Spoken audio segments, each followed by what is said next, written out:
height I'd fall into.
Melissa, are you How have you been, Marina? just going to remind everybody? to Good, sign how have you in been? Yeah, before- yeah, I don't know where the sign is. There? Where are you pointing? Oh, at the end?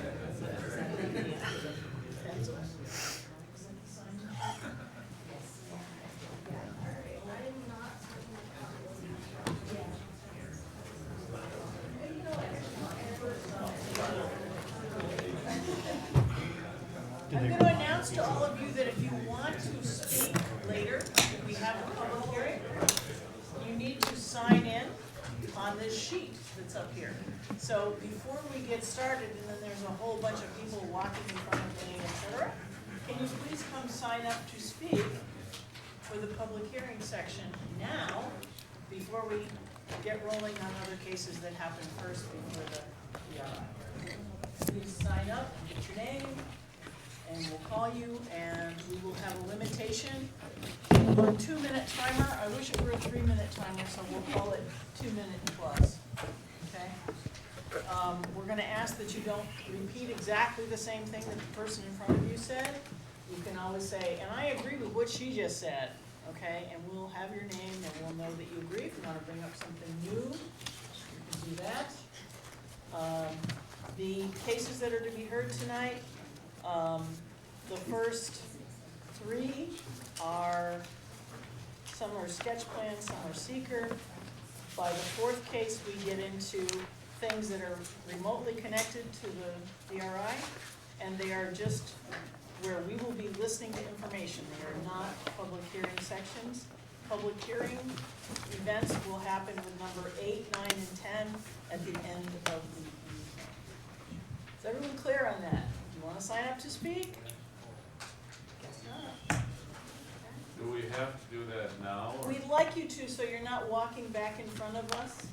Can you do it now? I mean, you can always decline later, but at least your name will be on the list. So even if you're not sure you're gonna speak? Yeah, sign up anyway. If you're not sure, sign up now, so that we don't have all sorts of people walking in front of us during our presentations, okay?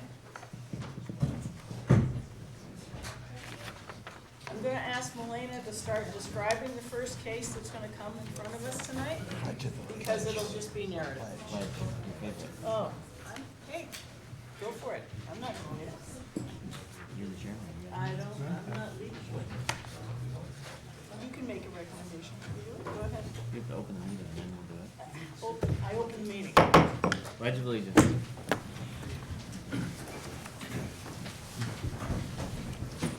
Pledge allegiance to the flag of the United States of America, to the republic for which it stands, one nation, under God, indivisible, with liberty and justice for all. I think the wing is broken over some people. Does it count? Bummer. I don't know if it counts, so we said it.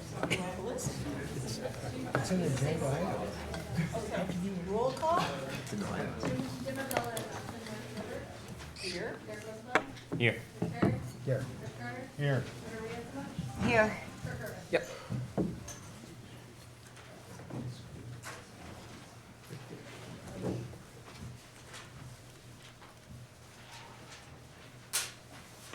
so you have to all turn around and look behind you for the agenda and everything that's being presented. That's good. That's good. Okay. Yes, but I think we're short. Jim isn't here that far. No, we're fine. We're fine. Oh, oh, Kurt should. Kurt is an alternate. Okay. Okay. Make the audience aware, Kurt is sitting at the table, but he's actually an alternate, Am I- so okay. he's just listening. Okay, so item number 1 on our agenda tonight is 2020-157 South Catherine Street site plan. This is a request to construct a 12-unit, 6,120 square foot multifamily dwelling structure, associated parking and site improvements.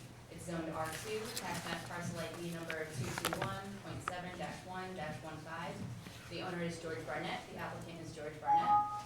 The engineer is RMS, I don't know what it is. This is that sketch plan review. Okay, so again, like I said, this proposal is to construct a 2-story, 12-unit multifamily dwelling, associated parking and site improvements.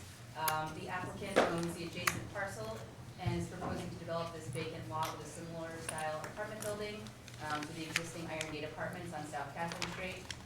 They're proposing a shared access driveway and parking. This is an overview of the site. You can see the 2 parcels on South Catherine Street. This is South Catherine here. This is the existing Iron Gate Apartments. This is the proposed, this is the vacant lot proposed to be the new 2-story, 12-unit multifamily dwelling. This is the zoning map showing the properties in the R2 residential district. The current use is an allowed use, but it did require a variance for density and parking in the front yard, which is not allowed use in the R2 district. This is the historic overlay map showing the property, as I mentioned, as a registered historic site. I don't know how to stop this. Thank you, sorry, technical difficulties, we figured it out. Again, like I said, this is an historic overlay. Although the site is vacant now, it was formerly the Z. Ritchie House, I believe it was, which is a historic site. It was demolished a year or 2 ago, so now it is vacant, and it's proposed to be developed at this time. Here are some site photos. So this is going south on South Catherine Street with the property on the right.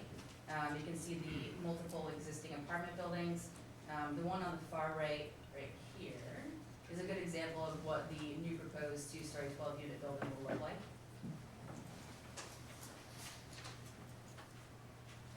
This is also standing on South Catherine Street, looking straight ahead of the property. On the left here is the vacant lot, which is where the proposed building will be. And here's the site plan, showing the existing structures up here, multiple multifamily housing units. And this is the new proposed unit down here to the south. Shared access drive and shared parking on the site. Due to the parcels not being merged, the project required a number of area variances from the Zoning Board of Appeals. A variance was required for lot coverage, open space, parking in the front yard, setbacks, lot width, and number of dwelling units. In addition, the project requested a variance for fence height, so that they could continue that iron fence all the way across the property boundary. That's 6 feet. The project did achieve all of these variances at the August 19th and December 16th ZBA meetings. I have asked the applicants to update the zoning table to include these variance numbers, just a small technical detail of the plan. This is the utility plan showing the new building with its own water service, sewer service, and electric from the mains on South Catherine. DPW did make a comment in regards to the location of the water shutoff valve, so we're asking the applicant to coordinate with DPW for that, and also to come up with a traffic control plan for all the work within South Cat, since it is such a busy part of that road. Here's a landscaping plan. As you can see, it's proposing some landscaping around the perimeter of the building, and a landscape buffer along the perimeter of the property line here. We had asked the applicant to provide some additional landscaping on the facade facing South Catherine Street.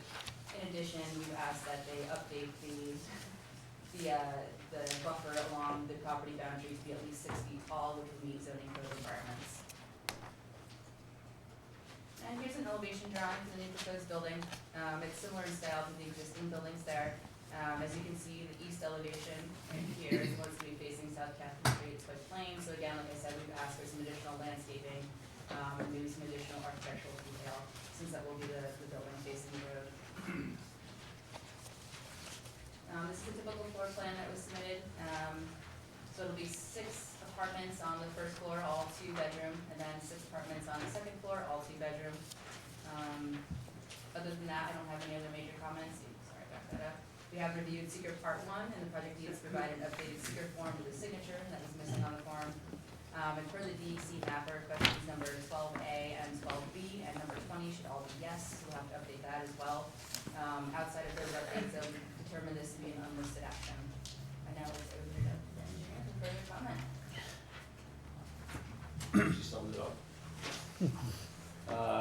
Yeah, as Melinda said, really the intent is to mirror the existing building on the north of the property line onto the south side. The elevations have been updated a little bit to add some windows.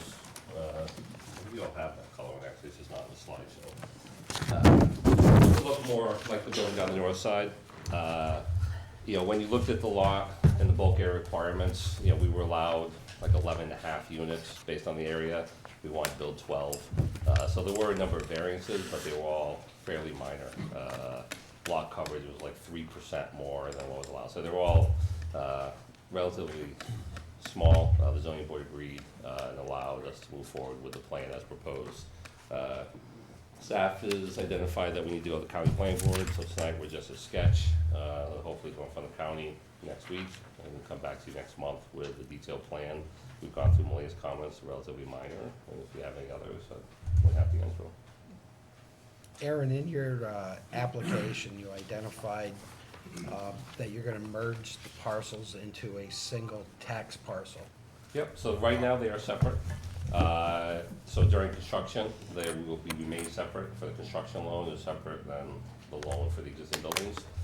When we went in front of the zoning board, this was discussed, and we talked about merging, the end result to be a merger. What was interesting is when you looked at all of the numbers, some variances went away when you merged them, but then you added others. For example, the lot coverage, the number of dwelling units became okay, but the problem was then I was more than 24 per lot, so I had to get a variance for that. Right. Then I had more than one principal building, so I had to get a variance for multiple principal buildings. So the zoning board looked at it, it was actually 6 variances if you looked at a standalone lot, there was 7 if you actually combined them. Again, all that 1 to 3% difference, and they acknowledged that, and they thought that doing it the way they did it, leaving it as a standalone lot, noting that it would be merged after completion, they were fine with it. Okay, so you will merge the deed after this? Yes, once construction is complete and we get a CO, they will be merged. And I think that's a condition that Melina has put in her. Yep. Anything else? Can I have a motion on resolution 2020-01? With the seeker? There's no secret right now, this is just sketch plan. Sketch, Oh, it's just sort of what we, look at the sketch. Sketch motion. So, we'll have that.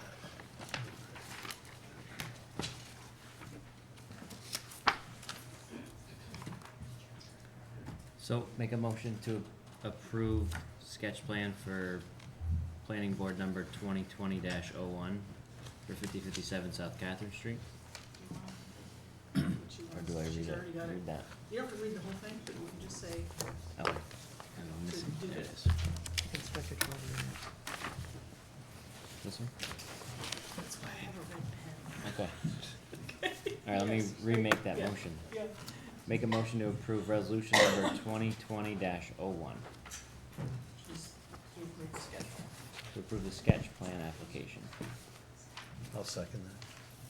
All in favor? Aye. Individual votes? Yeah. Yes, roll call vote? Derek Rosenbaum. Yes. Rick Perry. Yes. Rick Carter. Yes. Joanna Brianna. Yes. Marcy Boland. Yes. Thank you very much. Okay, item number 2 is 2019-09, Violence on Site Plan 2019. This is a request to expand an existing 42-unit assisted living facility by constructing a 94-unit, 3-story addition and associated parking and site improvements on a 3.43-acre parcel located on the corner of Beekman Street, University Place, and Cornelia Street. This is zoned R1, tax map parcel ID number 207.18-6-38. Special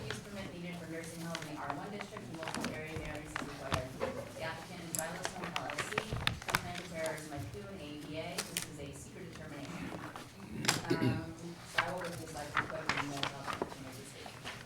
So again, this is a request to construct a new approximately 63,000 square foot addition to the existing Violet home. Again, that's 94 units.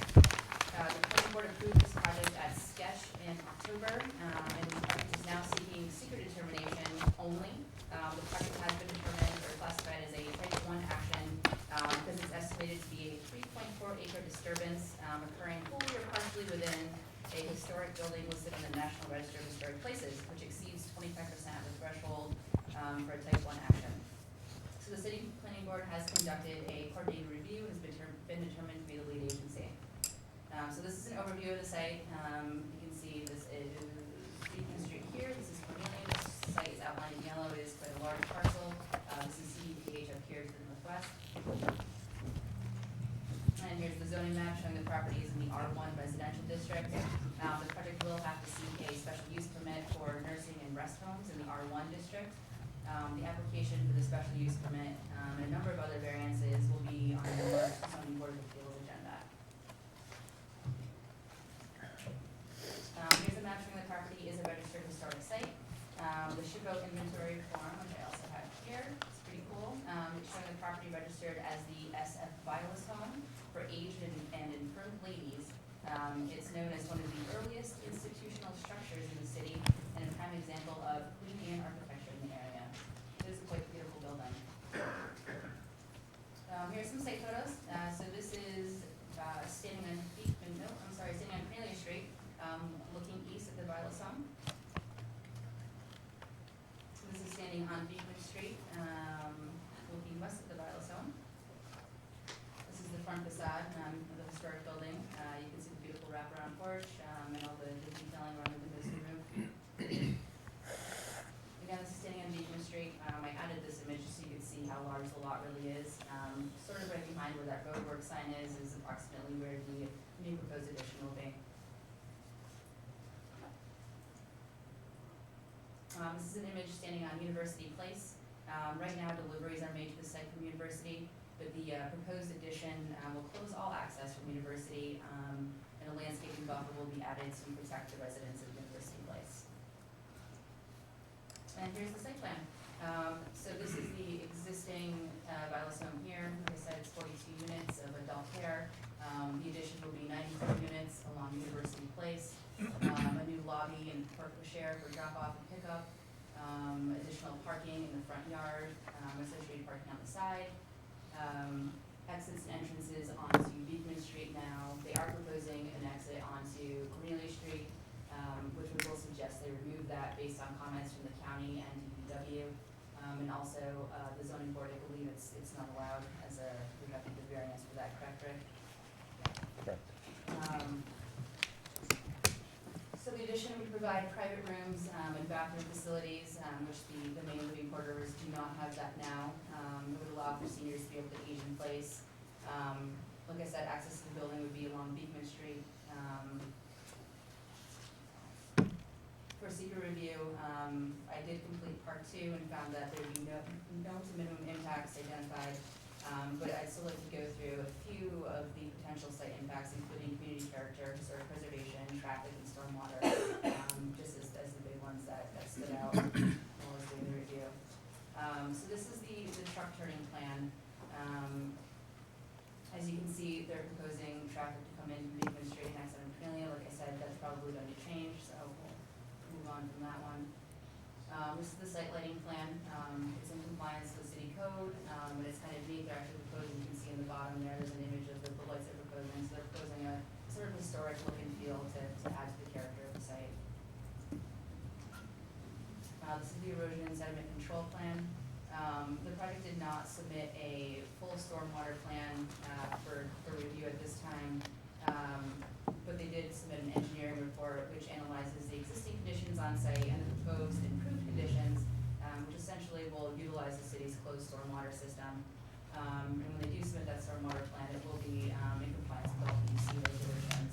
So no impacts will occur on the site.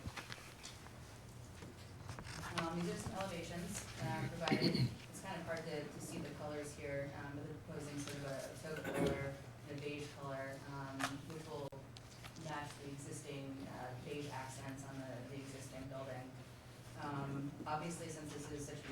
historic building, we have asked that the project coordinate the SHPO. We have received initial correspondence from them. They have requested some additional information, including these elevations, some additional renderings, and more information in regards to the foundation material and the floor plan. But the applicant does already have all the information, and they will submit that to SHPO. But overall, SHPO was encouraged by the design that is proposed. So there will be no minimum impacts on historic character and community impact. The last thing I wanted to talk about, I don't have an image for it, but it was just traffic concerns. I mean, obviously they're proposing 94 new units, but based on the use being a nursing facility, obviously that's not a huge increase in traffic on the site because most residents will not have cars. They're proposing, they're expecting to be 20 plus new employees on site. But again, this is a signalized intersection, a busy intersection, so traffic impacts will be minimal. And again, we've asked them to remove that X down to Cornelia Street, so eliminating that impact to that intersection. So like I said, I've completed part 2, reviewed part 1, engineering report, SHPO correspondence, and I'm recommending that the planning board find a negative determination of significance for this project. So I'd now like to open it up to the applicants for further information. Good evening. Thanks for your time tonight. Thanks for helping us with this project. I'm Eli Schwartzberg. This is my wife, Emily. We also have our architect, Danny Sanders, and our engineer, Mike Kuhn, if you have any questions, but we're happy to answer as many as needed. So we have spent some time. We have put a lot of time. We understand how important this building is to the city of Plattsburgh, and it's part of the reason why we acquired it. For people in the audience who don't know us, we renovated the historic Willsboro School into an assisted living and memory care community about 8 years ago, and we did it according to the 10 standards of the Secretary of the Interior, and the building's on the National Register of National Register, and we were able to get historic tax credits. And for those of you who know, a historic tax credit is a whole new level of detail. And our plan is to do the same thing with the historic Vilas home. We want to do a historic renovation. The main issue with the Vilas home is that over the years it hasn't been sustainable, because if you have ever been in there, about 60% of the rooms are the size of a college dorm room with no bathroom. And today's clientele want their own bathroom, obviously, and the home has sort of aged out of being competitive. So the reason why Emily and I are so interested in it is because it gives us an opportunity to not only do a historic project and provide a much needed service to the community, but it allows us to be creative and do it in a way that is a really nice contribution to the city and protects the heritage that we have here. And we've been working on this for about a year now, and we're taking our time because we want it done right. We want to make sure that it flows well, that it looks right. Danny Sanders, he did our Willsboro project, and he's a unique architect. He's one of, I don't know if say in the country, but definitely New York State. He's one of the only architects that specializes in historic buildings and assisted living, and that's one of the most difficult things to find, because you're trying to create a building to accommodate elderly, but you also want to do historic, and some architects are really good at one or the other, but Danny is a specialist in putting those together, and he did a great job on our last project. So we are here for seeker determination, and we would plan to go to the zoning board. So we'd be happy to answer any questions that you guys have and provide any answers or additional information that you guys need. I have a question. I've driven by the building and I noticed your emergency generator. The area will now be an inner court area where the generator exists. Where will the new generator be located if you're upgrading the electrical emergency service? If you could identify that in the site plan, or if you've even talked about that.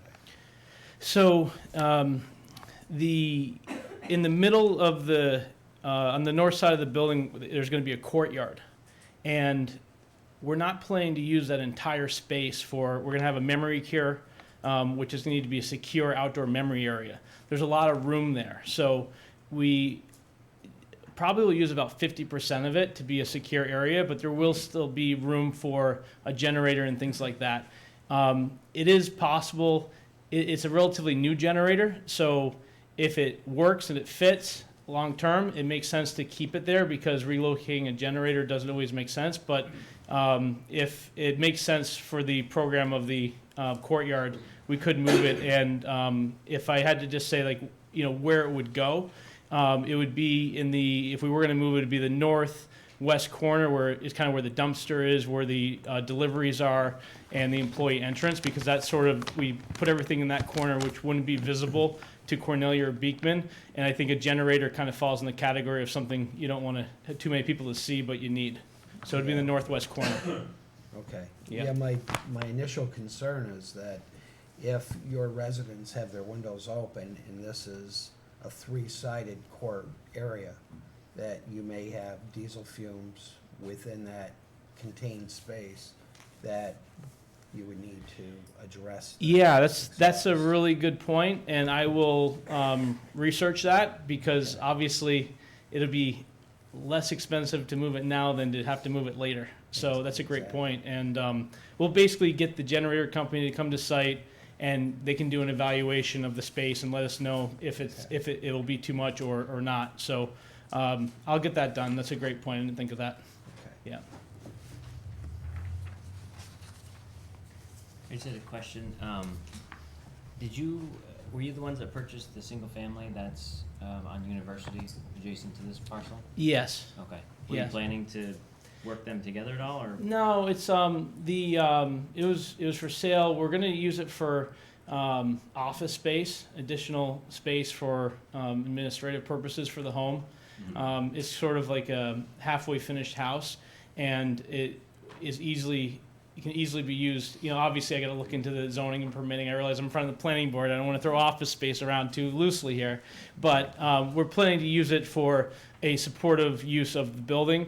But it was for sale, and it just made sense to have it. But we don't have any plans right now. But down the road, we might be back in front of you to say, we would like to use it for a certain purpose. Okay. Or we Not might just merging rent it out and keep it as a primary residence. It's also, that's what it is intended for, so. But not planning to merge it at No. this point at all? No, Okay. no, not planning to do that. I have one quick question. One of the most beautiful things driving by the Violet's home is the wraparound porch, which you pointed out. Was any consideration given to, and I don't know what the safety restrictions are with senior living, but having any kind of outdoor porch wrapping around any portion of the new portion of what you're creating? Yeah, that's a great question. The porches are great. First of all, the addition, we have a really nice rocking chair porch right behind the porte cochere. So there's going to be the architect. It's basically you get out of the porte cochere and there's sliding doors, but to the right and to the left is kind of like a classic assisted living open rocking area where people can get outside and get fresh air. People who can't walk any further than that, but can still enjoy that. So that's part of the design. Also, the grass lawn. We since the last meeting, we made the grass lawn in front of the building bigger because we want people. A lot of people of this level of care, they can't get very far, but they can get 20 feet out front and enjoy the fresh air. To speak to what you're asking about, which is a historic porch on the home, when that porch, it actually is a big ramp right now. And they did that when they renovated the front. So it looks like a nice porch, but unfortunately it's not. If you go in there, you can actually see it goes 20 feet with landing 20 feet. And one of the things we talked about, we had SHPO on the site. We met with the representative, who was really helpful, and Danny was there with Emily.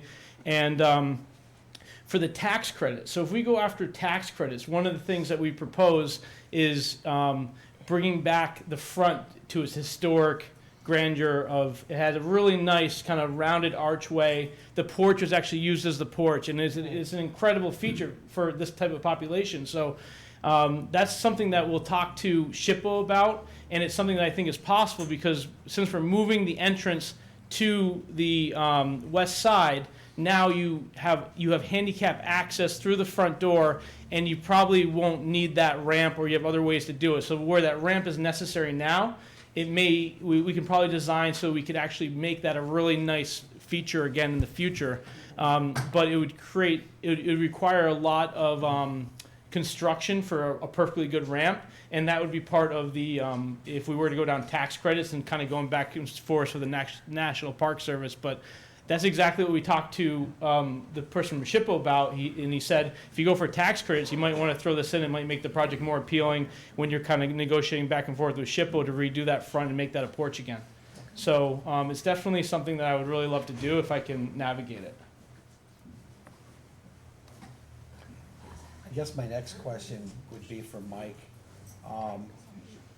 Can you just bring us along the stormwater plan that you have so far? Sure. Currently, the site has no formal stormwater controls, so the building is not guttered. The roof runoff comes out of the site. There's parking on the Cornelia Street side, and then there's the driveway access off University Place. So all of that impervious surfaces has runoff that enters the closed drainage on Beekman Street, to which there's a series of catch basins, at least 3 along the length of the frontage of the property. So our goal will be to not change the drainage patterns. They'll still go to Beekman Street. What we can do is implement formal stormwater controls.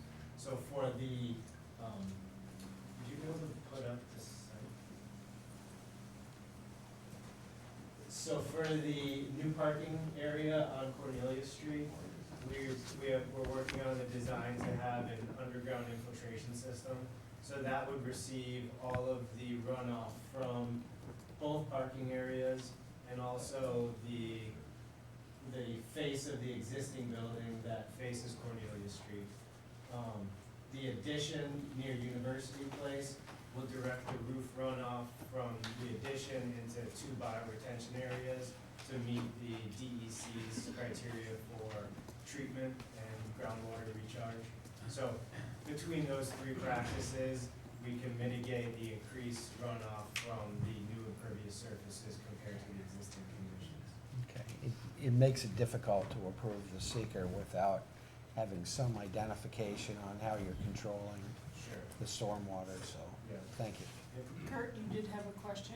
I do. I'm just wondering, in Milana, as you read out the historic designation, the Vilas home is an example of Elizabethan Queen Anne architecture. I'm curious to hear from the architect about the elements of the new building that carry over and draw on those Queen Anne characteristics. Sure. You Yeah, can Danny, would you see mind the speaking parallels to from that? That one would to be the great. next.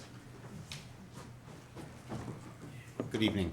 Danny Sanders, Harris Sanders Architects. And as far as our challenge on a project of this nature, we really treat it as a secondary, almost like a background building to the historic building. But we are working with the roof lines, for instance, that they're hip roofs.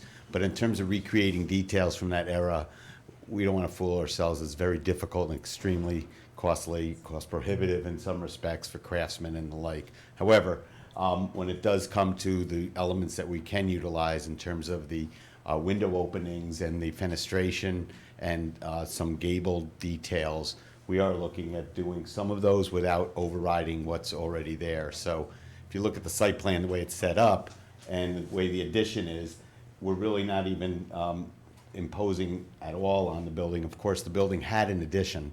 What year was that? 94. So in 94, the addition that was made was significant in terms of attaching the building. And from our standpoint, we wanted to stay away from that idea in terms of trying to copy the brick, for instance. We're not looking at using any brick. So we're looking at siding and hardy plank siding, which is more in keeping with a complementary material to the brick. And also at the stone base, we're looking at complementing the existing stone, but not overriding and trying to get yet a third brick in there. because the brick that's there now isn't a perfect match. The mortar is an attempt at a perfect match, but it's not exactly right. So, but in terms of Queen Anne and that, like, I'll be honest, we're not trying to do that. Okay. We're really looking at this addition as something that doesn't take away from the facades that are very prominent on the main thoroughfares, and also in terms of the addition, we are actually going to set back, based on SHPO's recommendation, from Beekman. The addition will not, as you're going down Beekman, you will still see the prominent porch first, and we're setting back the addition on the north side there. So we're updating our plans accordingly. We're still able to achieve the 94 units. We're right now at 88, I think. Yeah. Yeah, 88. So, but we're working on that. SHPO's recommendations we're taking into consideration. And as Eli mentioned about the porch, we are providing a new porch and a sitting area. I think that's on the site plan as well. And similar to Willsboro, what was very successful there, Eli can speak to that, is that the residents really like seeing people come in and out, and as they come in and out, they're out there on the porch being engaged in that way on a day-to-day basis, so. Thank you. Thanks. Melena, just to clarify, is this just seeker? Just secret. So all the other details of construction, we can Yeah, You no. can improve in the next flesh out meeting. later? Right. Okay.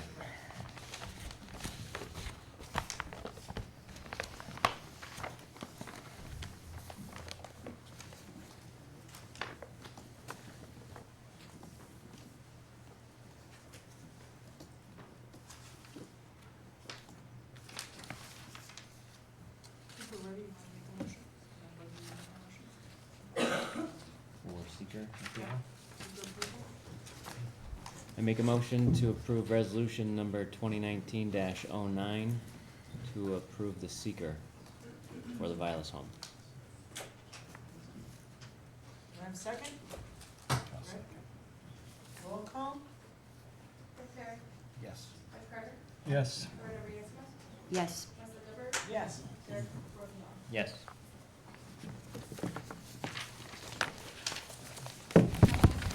Thank you for your time tonight, and we look forward to working with you guys as it develops further in the next meetings, and thank you. Thank you. Thank you.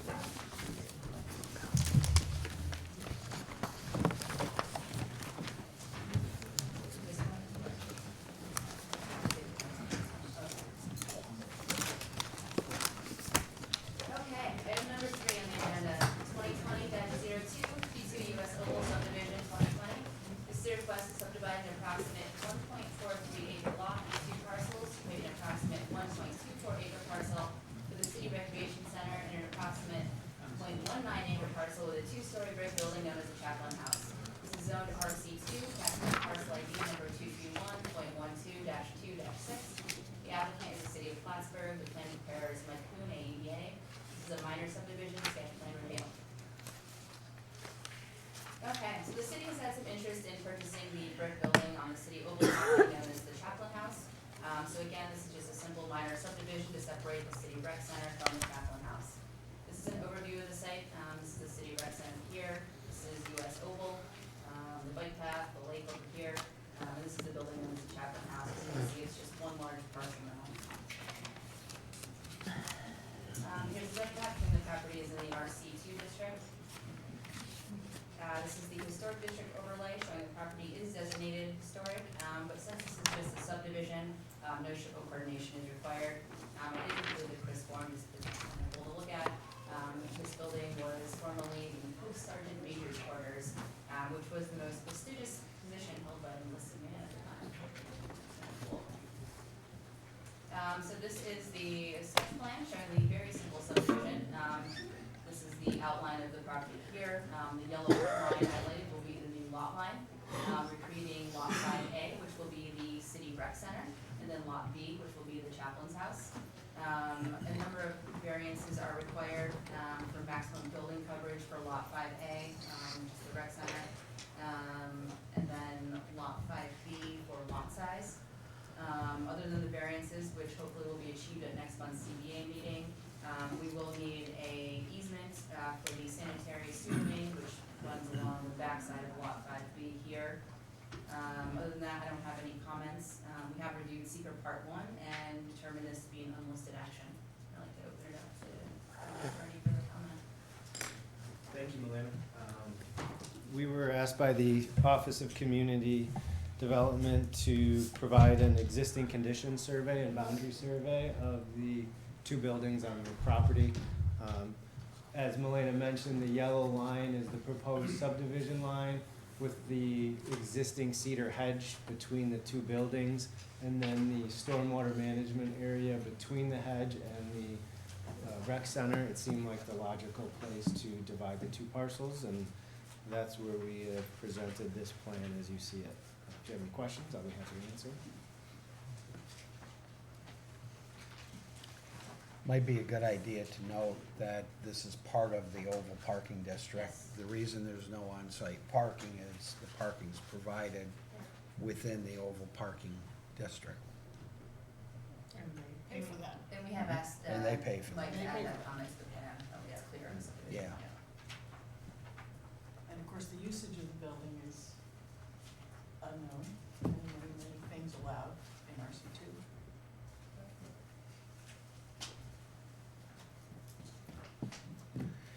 I really think it's important for the record, and Dean, I had asked you this question on disposal of public property.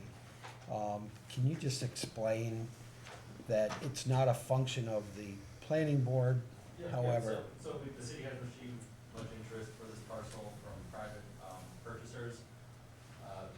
Before the city could entertain that, though, we identified that it was part of a larger parcel and would need to be subdivided first. But looking at the use of the parcel, it had been rented to a private individual several years ago. That lease was through a lease arrangement, that lease has since been terminated, and there was some moderate upgrades that were necessary to make it property conform to the building code. And based on the analysis of what the market rents could, what we could obtain to the market, for renting the parcel, it didn't make sense to make those improvements. So with all that analysis, based on the interest and based on the fact that there is no current public use for the parcel, pursuant to the code, the common council is able to make a determination that it's not used for public purpose, and then can seek to get the best value for the property through either a private sale or a public auction. So the function of the planning board at this point is just to complete the subdivision, so that all those options could be on the table in the future. And exercise. Certainly, if there is a public use that the common council determines, we could retain the parcel, and we'll just have two separate lots. Thank you.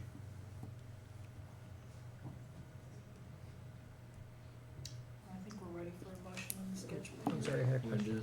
You Okay. have a comment again, Kurt? I do. I'm just interested to know if the grade of the Chaplain House, if that also contributes to the stormwater in the Lake Champlain Basin Program's stormwater pond.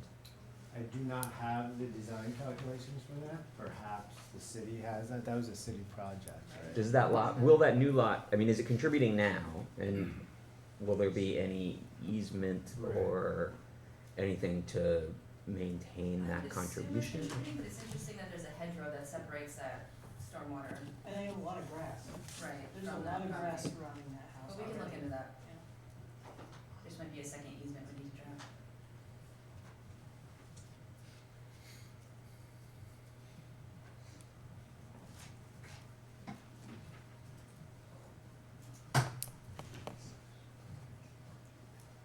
Again, this is just sketch plan review. The project does need to require some variances, so we'll be back in front of you hopefully next month and we can have those answers. Can I have a motion? Resolution number 2020-02, 52 US Oval Subdivision, 2020. Move to approve the sketch plan for a minor subdivision sketch plan. Second. Roll call? Brett Carter, Yes. Brenda Ransome, Yes, Marissa Gilbert, Yes. Eric Rosenbaum, Yes. Rick Barry. Yes.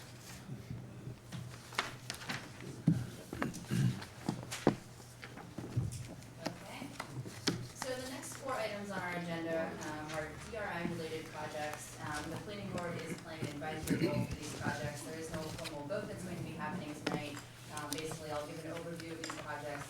board will offer their comment.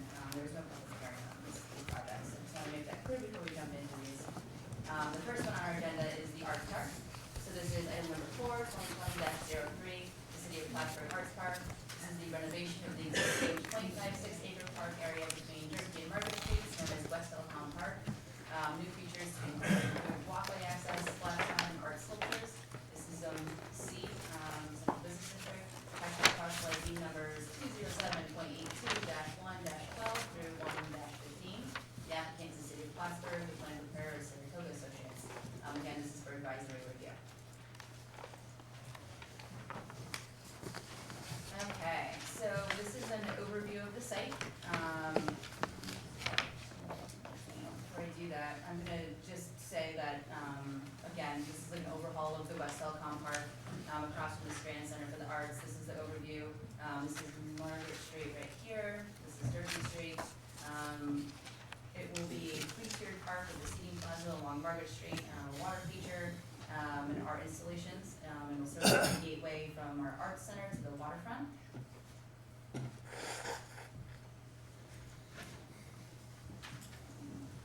So there's some site photos here. So this is standing on Margaret Street, looking east towards Durkee Street. And this is standing on the other side of the Arts Park. So this was standing on, I lied to you, I did it backwards. So this is standing on Margaret Street, looking towards Durkee Street.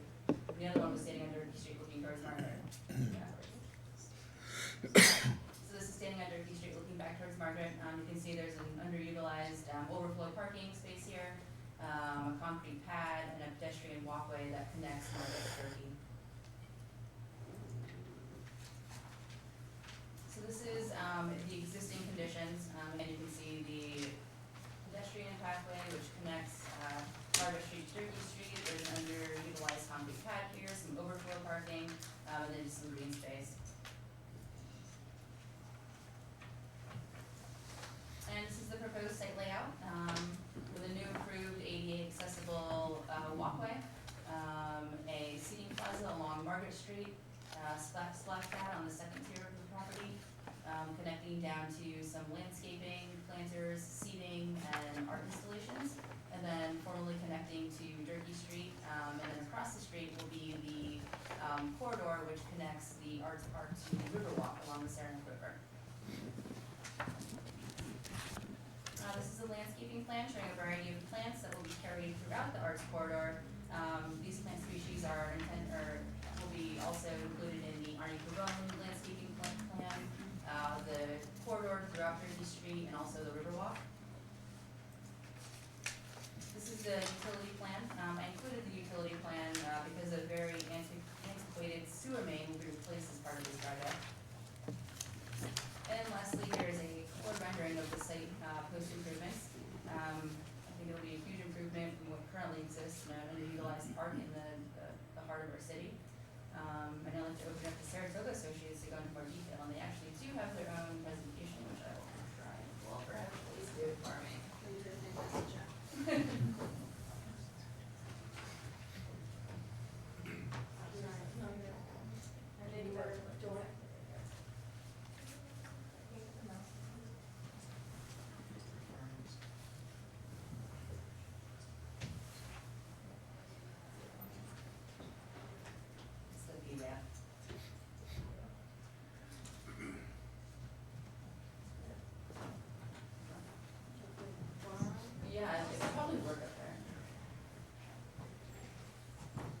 So thank you for providing the overview. So I won't spend, this one doesn't like that plastic, too much time. A lot of this is very similar.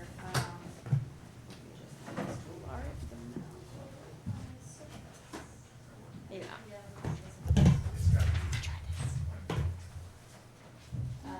we go. So, if we're familiar with where this is, but just in case there's a current view, present the survey. So just as a reminder, it is made up of 4 parcels currently. It has the walkway, the underutilized concrete areas and pavement areas, and also the ramp and deck that currently connects to the West Elkhorn building. And the goals for the project, which primarily resulted from public input, were to provide a connection, sort of as the overall arts corridor coming down from the Strand Theater, through the proposed Derby Street development to the Riverwalk. And some of the improvements we were looking to include were providing a seating area, some sort of water feature or playground, improved landscaping, and also incorporating public art. So as an overview of the design, this was an early concept rendering. You may have seen this before, we have presented it in the past. But you see the water feature there, public feedback. Some of the other meetings we had, there was some concern about having an actual fountain. So we've moved toward having just ground jet sprays to create a splash pad. And then we're looking to incorporate public art throughout. So here's the overall plan rendering, just noting the different areas. So patio up near Margaret Street. We're looking for that to potentially be permeable pavers to minimize any stormwater impacts. Just as a note, the site does not currently have any formal stormwater management. There are no storm drains or current connections. The water feature will also have some lights included, and you'll see a little image of that coming up. We'll provide a drinking fountain, bike racks at both Margaret and Durkee Street sides. There'll be some lawn space around the water feature, and then the lower tiered area will be primarily plantings and sculpture area. And we'll be providing plantings along the West Elcom building. If you're familiar with it, there's a lot of exposed lattice there for that deck, and also sort of the alleyway. So we're trying to soften that visually.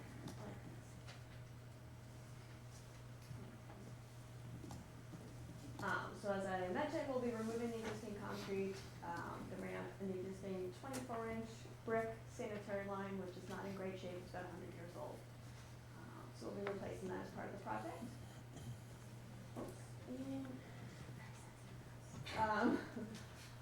Incorporating the seating plaza, picnic tables. Some of those tables will be ADA accessible.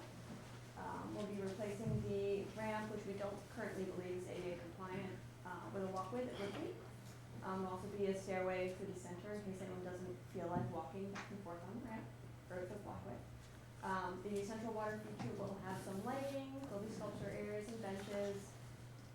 Any walls that you might note that are shown would be only seat height, so not providing a safety concern. There's an image there to represent the material we're considering, bike racks, and new lighting. Grading wise, the plaza area will be the highest. The lawn area with the water feature would kind of be this middle tier, and the area closest to Durkee Street would be the lower tier. There would be ADA compliant access to all levels. So the existing access sort of on the north side, you can get into the circular area, to the splash pad feature, or take the walkway up. And stormwater will connect to the existing infrastructure. And planting, we've tried to include low maintenance species. I realize it's a lot of plants compared to what's there now, so we want it to be sustainable and maintainable over the long term. Focusing on cold and potentially salt tolerant for winter treatment, and providing year-round interest. So I included some images so you can get an idea of what we're thinking. A variety of trees, including flowering trees, river birch, provide some winter interest with the bark, keeping evergreens along the West Elcom area to maintain that screening.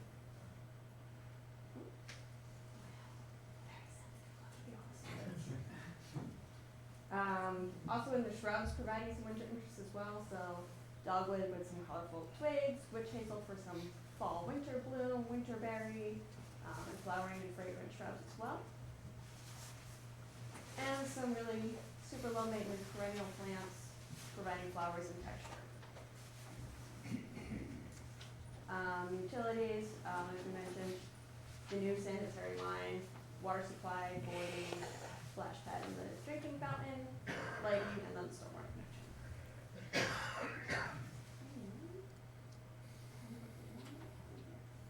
So this is just a concept rendering of what the splash pad would be. So we'll have a variety of jets with a center drain that'll connect to the new sanitary line. Ignore the background landscaping. But, and you'll see also the kid is hitting a raised post. So we're swapping that out. That's the activator. So someone could come up, push that button, turn on the splash pad. This system with the lighting can also be programmed, so they're both options. It would, and even if someone does push the button, it won't go forever. It can be set to a certain amount of time. But rather than that raised bollard, we're looking for one that would be a foot pedal, so that's an option we can include, so we don't have anything sticking up. And then there's a night view here. It's a little dark on this screen, but each of the lights has a couple different color options, but hoping to add some visual interest, complement the Arts Park feel. And just as an overview of the timeline, we'll also be going to the city council, but we hope to be constructing this year. So, leave the plan up there and be happy to answer any questions or just any comments. I think it's important to identify the deck and ramp to remain. Yes. What, Yes. the fact that it's associated with the West Telcom building. Yes. And it will remain because it does serve a useful function. If maybe staff can, maybe. Yeah, the deck that currently sits in West Elcom Park serves as an emergency egress from the West Elcom building because there is limited handicap access going towards the eastern side of the building as it exits onto Durkee Street. So if there were a fire at the front of the West Elcom building, a handicapped person would have very little option to get out of the building without that emergency egress out the side onto the deck and then out to Margaret Street. So it's important that that remain. Emily, what are your thoughts on removing that concrete access from the water feature to that private deck? Have you decided to get rid of that? I just said I'm not sure that it's necessary. We are open to that as a possibility. The reason that we have included it was prior to knowing what function of the deck and the stairway were. With the change in grade, we didn't want the stairs to be floating. So the connection we're showing just to make sure that there is a continuous access. It seems like we may be able, it doesn't seem like the stair portion is actually used. So it is an option that to potentially remove the stair portion and then not need that stairway and walkway connection. I'm definitely open to that. Yeah, sure. I had a question about the picnic tables and that whole area. You've got umbrellas over them now. I was wondering what you anticipated those umbrellas would be made of, because that's a southwest facing area. It's gonna get a lot of sunlight in the summer. And was there any thought to possibly just having a canopy over all of that, so it would provide some shade for people who are sitting at the picnic tables during the summer? So the first portion, there are a couple different options for the umbrella materials. We have used fabric frequently in public spaces, a sun-resistant outdoor fabric, but there are also options that are actually like a perforated metal. Right. So we'd be open to either. Final decision hasn't been made yet, so we're definitely open to suggestion. We haven't considered a continuous canopy over the patio just for cost reasons, but open to suggestions. Well, I'm just throwing that out there because there's a lot of sunlight there. That's a hot spot on a beautiful summer day. Yes. And we it's a hope nice that time lots to of be people want outside see enjoying it. But if there was a little bit of shade being offered for the whole area, it might, Mhm. just throwing it out there. Sure. Question regarding the rear access for JCEO, which is right above the word sculpture. Yes. Are they still gonna be driving trucks up onto that paved? There is an Pavered existing area. access easement there. Yeah, so they're Um, still gonna be able to drive their trucks right up into this park on those pavers. Maybe not be good for the pavers, I don't know, 'cause it, That portion there, the gray portion that you're seeing on the plan, we're looking at a vehicular grade concrete pavement, so it'd be a thicker section than would be typical. They do have that existing access easement there, so that we can interfere with. and of course, there's garbage storage back there in that corner. Yeah. So I don't know what we can do about that. We have had conversations with JCEO in regards to the construction of, obviously, that's one of their busier food shelves. And they, we're coordinating with them to try to figure out how to keep that open, or if they will be willing to reroute people to their facility. So we are coordinating with them Do you envision any programs being available to the adjacent property owners to, like, one side, there's an ivory wall with Right. stucco. If that adjacent property owner had an interest in upgrading, would we have any kind of, grant program that could work We with don't them? right now. Could we look into that? We can look into that. Absolutely.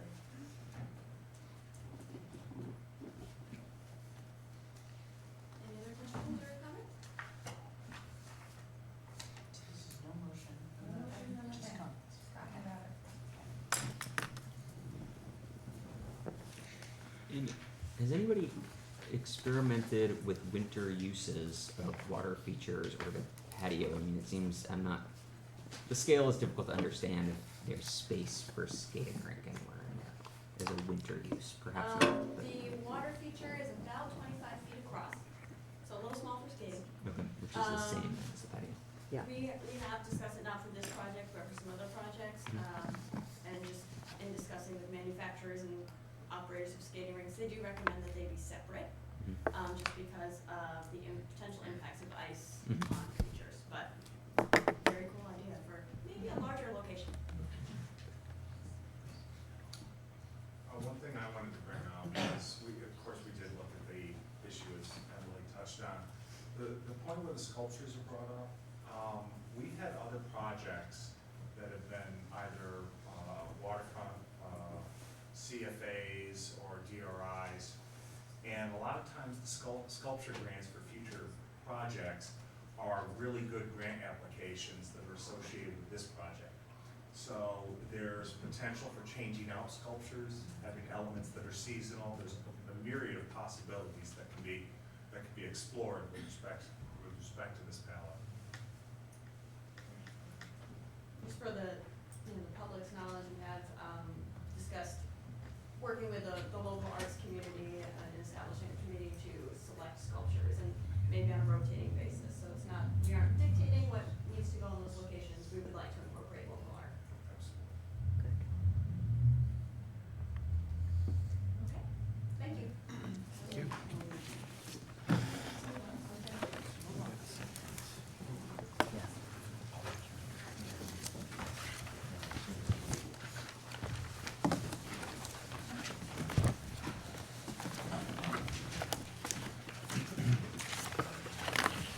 Okay, so item number 5, again, this is an advisory review. This is item number 2020-04, the City of Plattsburgh Farmers Market.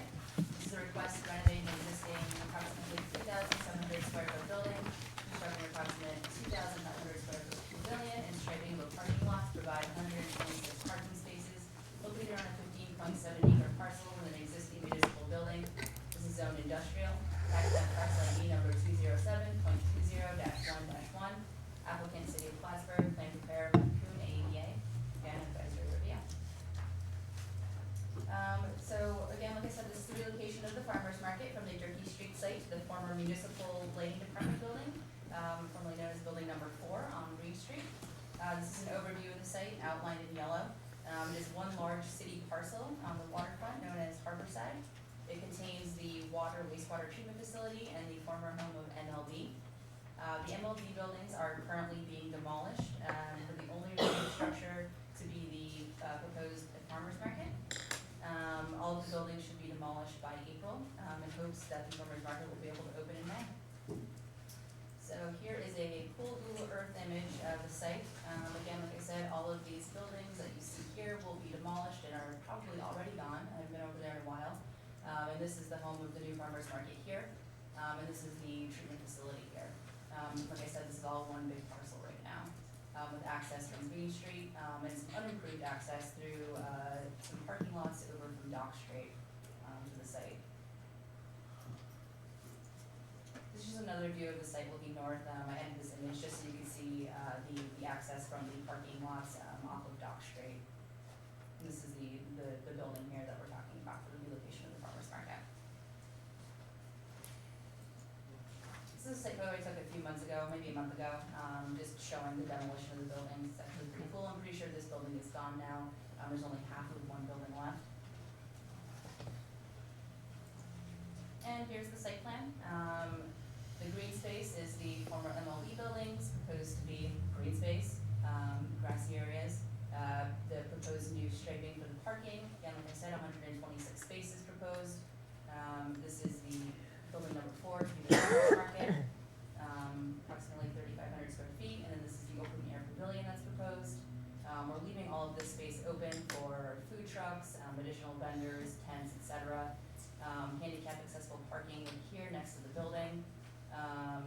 part of a phase two, we're proposing some bathroom facilities attached to the building.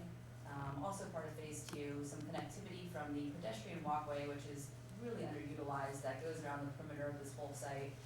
We will be taking down all of the fencing that separates that pedestrian walkway to the site, but the connection, that's the sidewalk shown here, will actually probably not happen for May, but in eventual phase.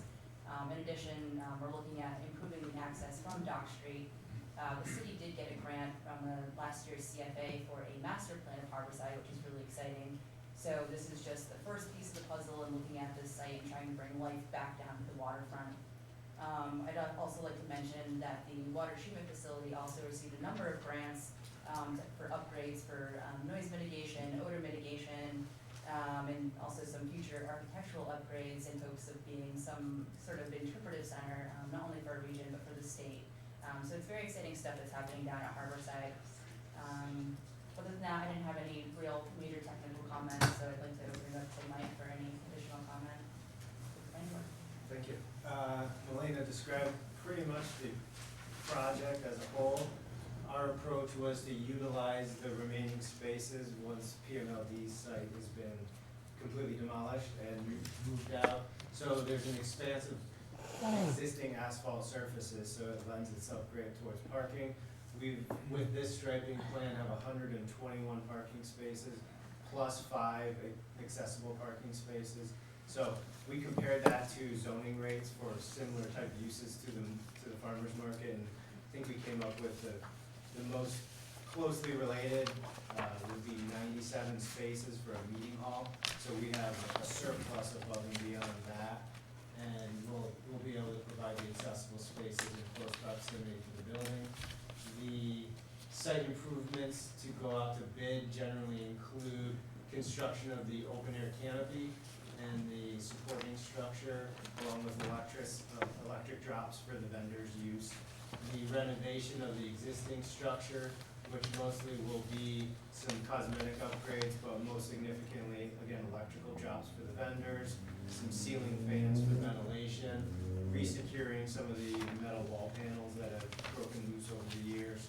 And the part of the current demolition project is also removing some asbestos within the back side of the building. So the interior space of the building will be fully fit up, ready for farmer market purveyors, and then the outside space within the canopy likewise. And then on the site, as Melina touched on, the fence will be removed around the perimeter of the former facility. It more or less was a security grade fence, so it'll be removed. And that'll allow pedestrian access to cross over from the overflow parking, which could be used by people, by vendors, by any other potential users of the site from the Dock Street parking areas. And can you go back to this thing? And as Melina mentioned, the end use of the former buildings that have been removed will be green space. So that'll actually offer the market opportunities to have tents and other functions set up on grass, whereas now, as you know, it's all parking lots. So should be a good variety of uses. And as Melina touched on, future improvements considered include additional pedestrian access ways, the full service restrooms, the upcoming farmers market season. This project that we're gonna go out to bid with will include water supply, and within the building that will include a shop sink and a water fountain, which are required by code. So those will be water supply. And then sanitary waste, we've coordinated with the Department of Public Works. There will also be temporary connections, so until a point where there are permanent restroom facilities, DPW and the Community Development Office has arranged for temporary restroom facilities that can tie into the services that DPW will aid in the contractor in getting ready. So that's pretty much the project as we've laid out today. As far as bathroom facilities are concerned, it's the plan to use those porta-johns that we use at the beach, that portable trailer. They're actually really nice bathrooms. Pull that here next to the building, and also get an ADA accessible porta-john as well as temporary. And just one point of clarification, we are including in the bid package an alternate bid for construction of the permanent bathrooms as part of this project. If the bids come in and it fits within the established budget, it's possible that those permanent bathrooms could be built as part of this phase. Now, are the parking spaces considered public? Yes, So usable by city residents anytime? absolutely. If you feel like walking. I mean, the farmer's market's only in operation Saturdays and Right. Wednesdays, so yes, it's Right. public parking. And is it using the existing paving, Mike? Yes. Yeah. And the condition's good? Yes, the only areas we're looking at disturbing per se are for the structural supports of the canopy. And then there's a gray area hatched between the canopy and the green space. That's where the former loading dock was on the adjacent buildings. That removal will require pavement disturbance, so we've allotted some allowance for paving replacement in that area. In the tent and vendor truck square, is there any electricity available for them? I mean, because they're not under the canopy where you're gonna have drops. Right. Is there any, I mean, because what I'm picturing is a big, long extension cord, you know? Either that or you've got a truck running constantly to keep its stuff cold or whatever they're trying to do. So is there I any think the thought trucks process? Food trucks are self-sufficient. Yeah. They require Do your power. vendors use generators a lot of them? I'm Julie Bond, I'm the manager Yeah. of the market. I'm My thinking of the people that plans- are tent people. Well, they're using that as an example. Yeah. Quite honestly, no one's going there in Yeah. tents. Yeah. Where we're going to put 10 people is what I do right now. Yeah. Down from the pavilion. You go down from the pavilion, I'm just gonna go straight down with tents. That particular area, like I'm planning a big Renaissance fair, and that particular area will be used strictly for the events that I have Okay. planned coming up, so, we should be okay with not needing electricity there. And then everybody that has the need for electricity, whether it be our meat vendors or, anything like that, they have specifically designated spots that they'll have their power.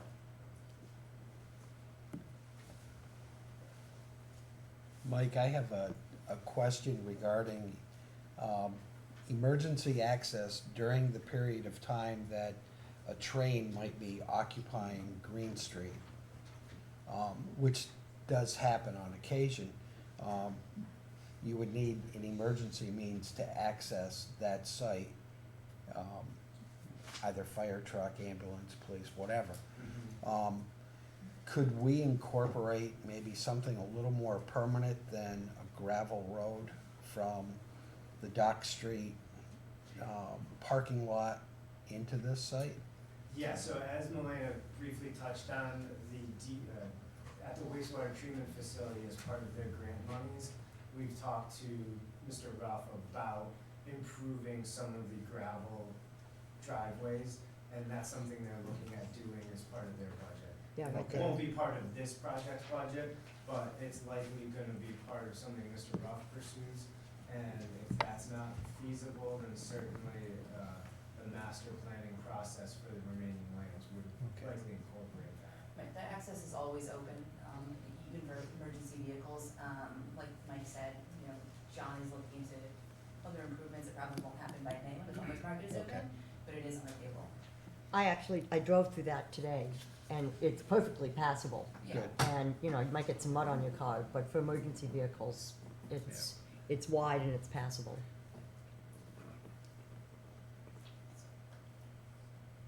Any comments on the farmer's market? Is this appropriate time for comment? It is not, there's no public comment for these projects.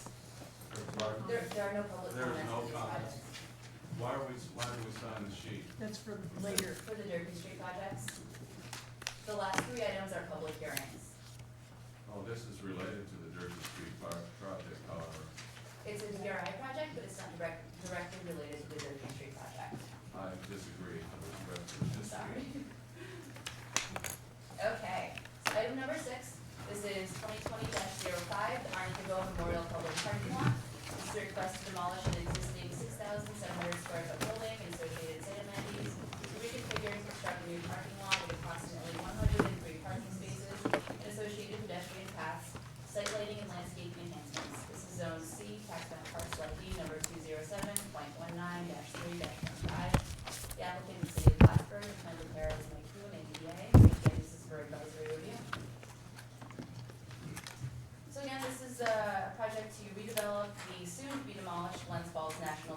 Margaret Street and the abandonment of Division Street. So this project will create approximately 103 spaces for public parking within the heart of downtown. It's part of the city's parking replacement plan. So this is an overview of the site. I have it highlighted here in yellow. That's the Glens Falls National Bank and Division Street. Margaret Street here, Oak Street here. Everyone's very familiar with the site, I'm sure. Here's a Google Earth image of the site. This is the bank here, Division Street, and the connector walkway. And this is a site photo of the bank from Margaret Street and a photo of Division Street. It's not fun. The bank on the right. So again, Division Street will be abandoned, and the Glens Falls National Bank will be demolished. And here is the site plan showing the proposed 103 new public parking spaces, sidewalk connectivity from Oak Street to Margaret Street, an ingress egress from Margaret Street and egress on Oak Street only. And here is the site layout plan with dimensions.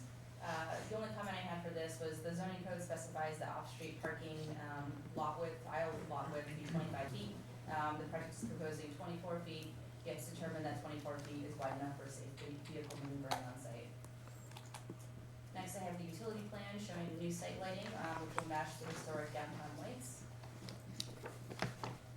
And lastly, the landscaping plan, which will match the plant species as I mentioned earlier with the new arts park across the street. And I do have a rendering of the parking lot. This is an early rendering, so it's not exactly what's proposed in the final site plan. The handicap parking is a little bit different. There will be sidewalk connectivity all the way across the lot now. I think that's the only thing that's that different. The access from Community Bank will be maintained into the parking lot. So those customers and employees will be able to exit onto Margaret Street or Oak Street still. Also, this one is showing that the church parking lot will be part of this project, which it will not be. Other than that, I don't really have any comments, and I'd like to open up to Mike for discussion. Yeah, so as Milena described, we were able to achieve 103 parking spaces in this parking lot. Once the Glens Falls National Bank is removed, the project will proceed with slight regrading of the lot, no drastic changes. Everything currently flows towards Division Street. And actually, the catch basin that is near the church parking lot on Division Street is actually tied into the sanitary sewer system. So as part of the utility improvements for the site, we'll be able to correct some old ways of doing things that now you try and separate stormwater and sanitary waste. So we'll be able to fix that, and so the parking lot will continue to drain towards the former Division Street, tie into the closed drainage system on Margaret Street. We've coordinated with DPW for that, and site lighting will have, as Milena mentioned, the same light fixtures with the decorative antique look of Margaret Street and the surrounding area. So we'll be providing additional lights on the property to match. The center island in the small sliver of green space in the middle, that will have a light pole. That's also where, as we've discussed with PMLD, they want to install some car charging stations. So that will be a location for, I believe, a 2-unit car charging station. The yellow sidewalk between the property and the adjacent bank has been coordinated with the bank parcel with an easement. Currently, that sidewalk actually straddles their property and Division Street. Likewise, on the church's property, straddles both property lines.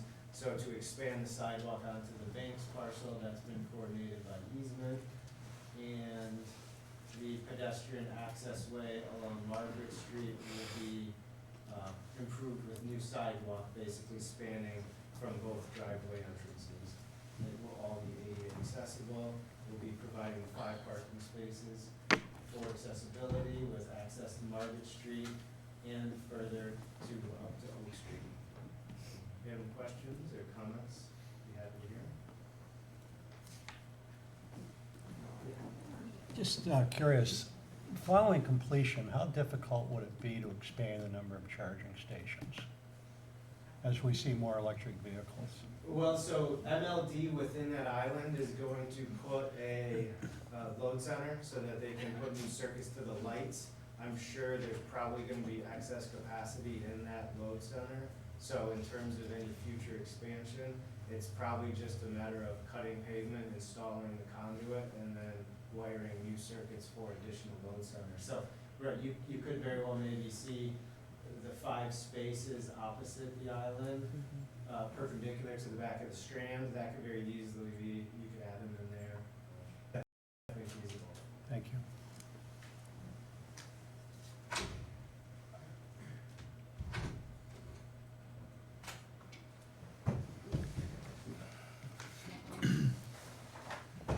Any other questions or comments for this parking lot? Okay, thank you, Mike. Thank you. Melana, Yes. will there be public hearing at all for any of this stuff? No, okay. Just city council, I guess? City council will review these next. City council. This is to get your expert opinions and all Got it. that. Okay, so moving on, item number 7, this is 2020-06, Broad Street public parking lot expansion. This is a request to expand the existing 22,300 square foot parking lot by 4,000 square feet to increase overall parking area from 59 to 80 spaces. This is zone C, tax map parcel ID number 207.20-7-15. Applicant, the city of Plattsburgh, and Sarah Mantoon, ADA. Again, advisory review. So like I said, this is an expansion of the Broad Street parking lot on the corner of Broad Street and Durkee Street next to the Bridge Street auction. This expansion will create an additional 21 new public parking spaces. It is also part of the city's parking replacement plan. So this is an overview of the site, showing the property here highlighted in yellow. This is Broad Street here, this is Durkee Street, and the extension all the way to the river. Let's see what else we got. So this is a Google Earth photo. You can see it's already utilizes public parking, but not to its full potential. So there's a lot of vacant spaces here. So basically the expansion will occur here to the east of the lot, again with 21 new parking spaces. So here are some site photos, kind of showing people parking all over on Durkee Street in the right of way. Hopefully the improvements to this site with this parking lot redesign and also the SRTG Phase 2, which will incorporate bike lanes along Durkee Street and then a bridge at the end of Durkee Street over to the nice site remediation site, will help clear up the site a little bit, make it a little bit safer. Again, you can see that the truck park here is kind of in the Durkee Street right of way. We have a site plan. Here it is. So this is showing the proposed 21 new space extension, right here again to the east. So this is all that's happening here. I believe the rest of the site will be regraded as well and resurfaced. They're proposing some additional landscaping along Bridge Street here, some improved sidewalk access to Bridge Street. And again, like I said, stripping out those bike lanes on Durkee Street. I have the erosion and control plan here, showing the project will improve upon existing stormwater conditions. A speedies permit is not required because it's under 1 acre of disturbance, but a DEC permit for stream disturbance has been obtained for the project. And I do have a rendering for this one as well, but again, this is an old rendering, so it doesn't match the final site plan exactly. But it does give a good idea of what the expanded parking lot will look like. And I'll have to open it up for further comment. Sure. As Melana touched on, DEC permitting, we obtained a stream bank disturbance permit. The existing parking lot drains to, just sheets drains towards the Saranac River, and then there's a curb along the border of it, which then funnels the water to a point, and there's the existing paved sidewalk that extends towards the stream bank.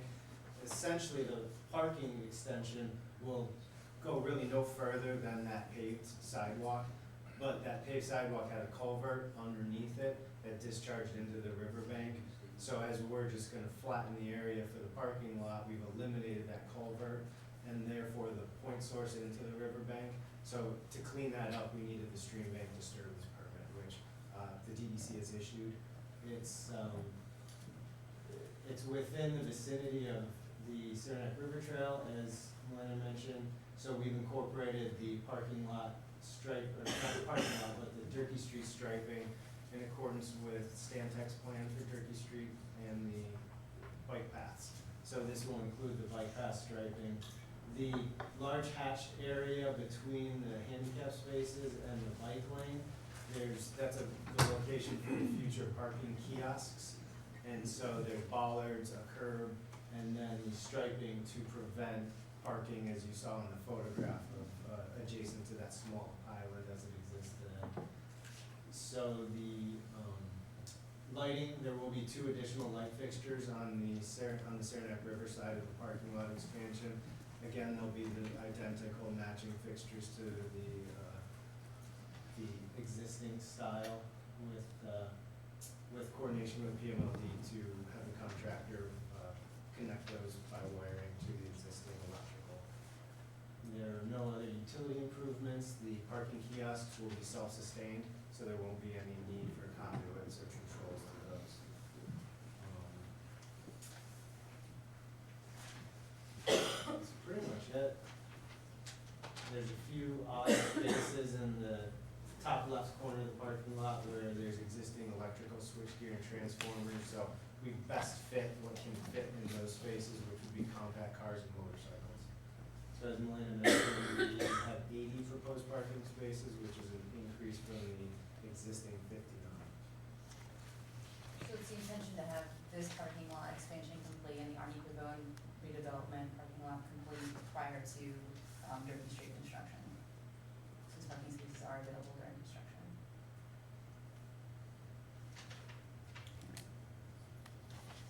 Any comments? Yeah. Okay. Oh wait, Alana. Oh, yep. You may have said, Mike, I'm sorry, any plan for car charging stations in this lot? There's not, no. Is there Like capacity? only in the Derby Street parking lot, just across the street in the public parking. Okay. And I'm not sure the grade of that green space down to the river, but is that usable space for, Not really. Apart for Essentially, the anything that- blue dashed line, can you go back? The blue dashed line represents the top of bank. okay, And so from the parking lot to the top of bank, it is relatively flat, but it's not enough area that we really felt that a planned type of, picnic tables or anything like Okay. that would prove. and then at the bank, there's flat space there. And this, might as well mention, we did coordinate NICEAG as part of the river cleanup project. They do have 2 monitoring wells on the parcel. Those are gonna be upgraded. The caps are old and deteriorated, so they're gonna upgrade those. And then, they'll be able to monitor that as they continue their cleanup efforts of the river.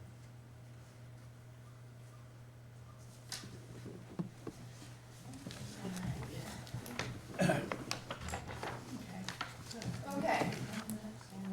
We can, if you'd like, to take a 10-minute break. 10-minute break. The next 10-minute break, everybody stand up and stretch, because the next section is what you all. Could be a good, Marissa, could be a good time if anybody else wants to speak. Yes, and a good time if anybody is neglected to sign up to talk, they can sign up to talk. So, 10 minutes, take a break, stretch, use the bathroom.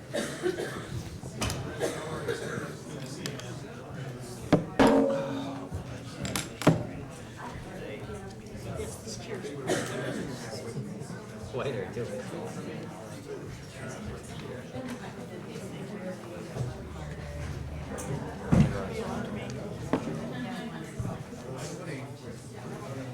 Is that? Is your microphone on? I don't know. I think they just run.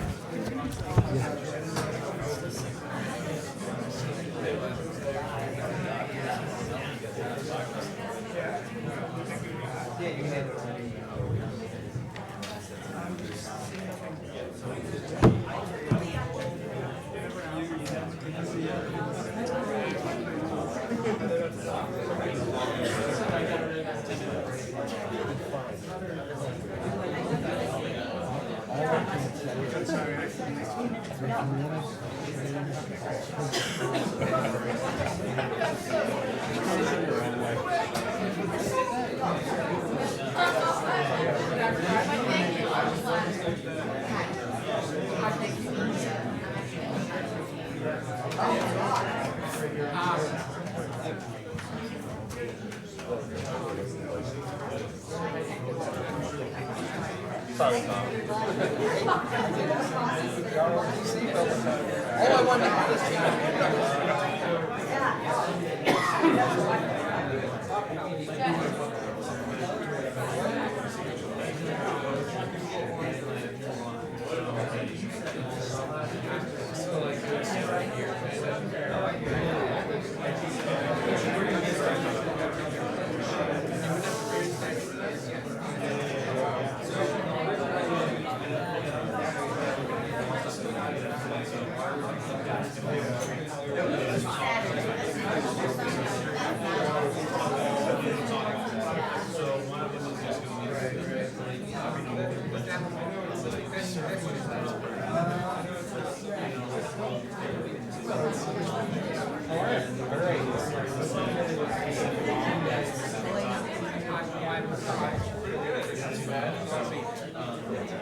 Pardon me for not starting off right.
That was me talking to you about your dog.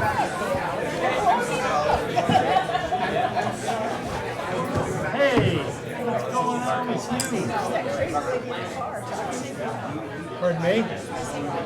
I'm glad you did. I like your building. I like your building.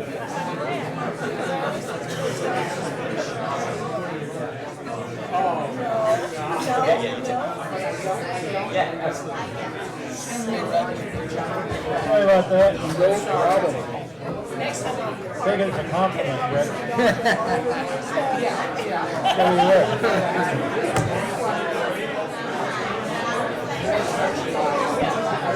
now they're interested.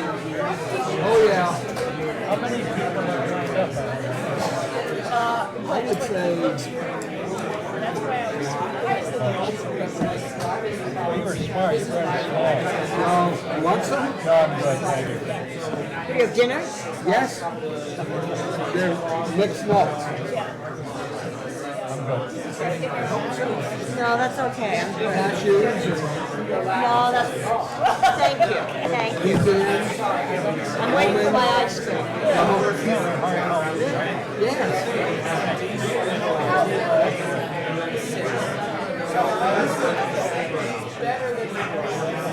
When did you have your bag back? December of 2017. That's about 28 years. Halloween. What's up, bud? So that site plan, that just showed for the Prince Falls Market, Yeah. that's 103 spaces. For the onion pound? It's 103 parking spaces. For onion pound? Yeah. This group is going to basically say that this Derby Street project falls short of 200 spaces. So the question is, are they considering building a second level that will go all the way above the church's parking lot and community bank? Because you could go all the way through. You could go all the way over. You could create roughly 200 spaces on that second level. We've been told that we have limitations as to what we're reviewing. That's the interesting side of this. I'm just saying that that's what the opposition is going to be. So maybe that's a solution. It's in the overall parking demand of the downtown, the net loss of parking spaces. Well, I don't know where the answer is and what the actual parking demand is going to be. We don't know what's going to be. I mean, it depends on what that retail space is. Well, That's one of the things that when you read all of the parking studies is that it's so tempting to look at the number of spaces over a 24-hour period, but when are spaces used? And the studies, when you look at the traffic studies and when you read the, from 9 to 5, where is parking getting used? And in the evening, and they don't. So, Please take your seats and we're gonna start all over again.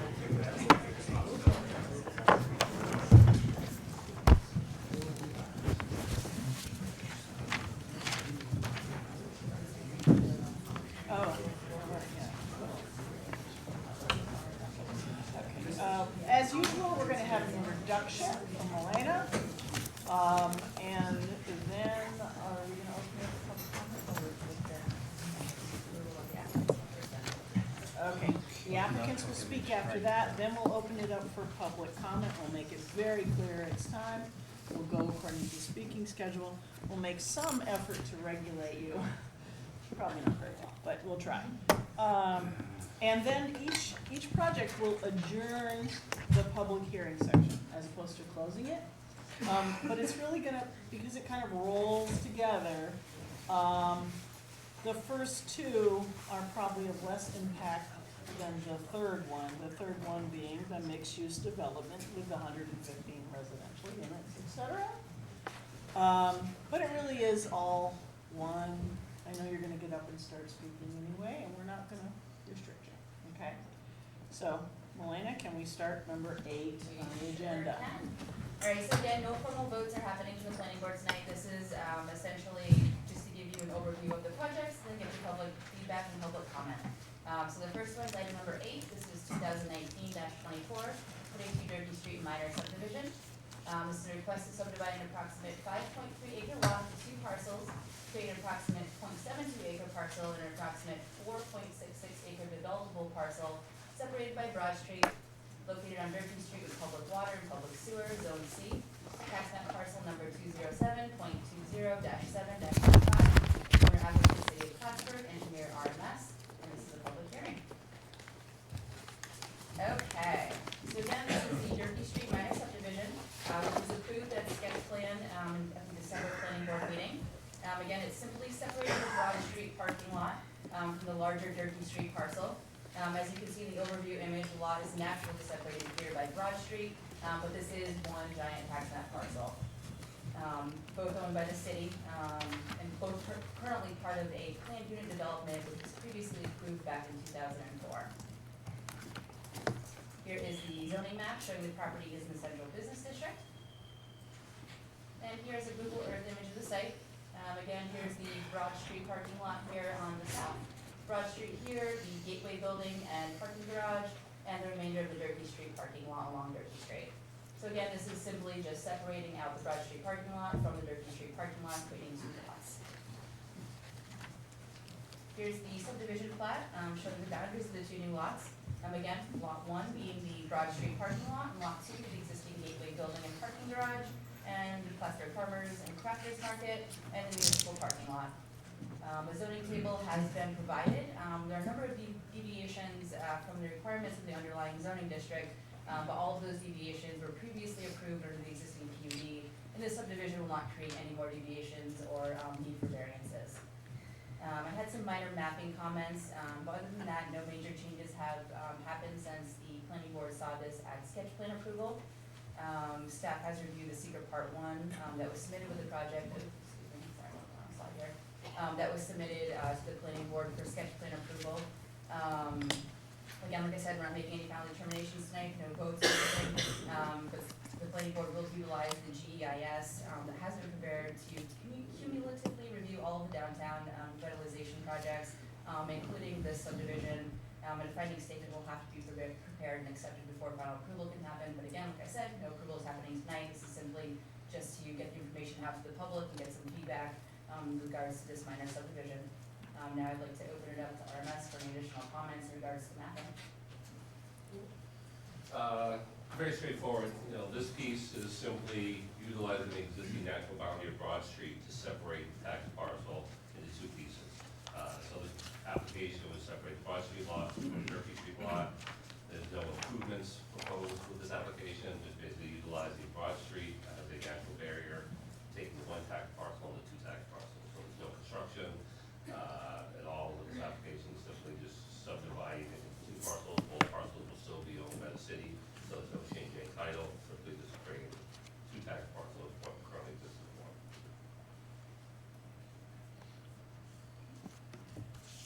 Anything from us before we open it up for public hearing? Okay, open the public hearing section. Oh, are you on this? Just basically a question, Madam Chair, just for the benefit of the public here. Can all three of these applications be presented first and then the public can comment? And all three of these, since they're combined action, essentially, rather than set a public hearing for comment just on the subdivision and just on the next action, and just on the next action, we combine those There's comments? the city attorney. No, these are all discrete actions, so we'll open the public hearing and close the public hearing on this portion of it, and then continue that process until we Just get like to- that it's one secret action, is that correct?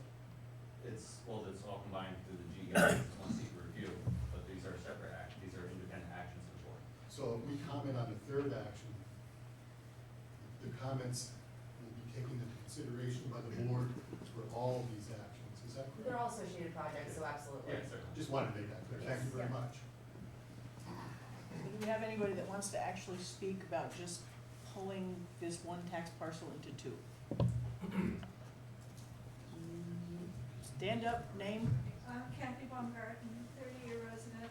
I've lived here a long time and learned a lot of. We need to get it on the tape Oh, okay. and smile for the video camera. So, Kathy Baumgarten, 30-year resident of Plattsburgh. I was looking at that map, and I think it's a good idea. I think that parcel is pretty well unknown that that's public parking. But I noticed that there was many years that they dumped excess snow that's been removed from various city streets to, if you looked at the previous map, there was like a dirt thing that went over the bank, and the city trucks would come, and they were dumping snow down I guess into the bank or the river, I'm assuming, right there. And I didn't know if they have an alternate plan for how they're gonna take care of that in future, as they won't have that little place anymore. Will that occur, more taxpayer expense for trucking the snow somewhere else? I believe DPW trucks snow to the harbor side overflow parking lots at this time. So the parking lots that were originally built for the hotel for Harborside, I believe they truck all of the snow there now. I from can Turkey Street and all verify the other that parking lots. because I see it every day.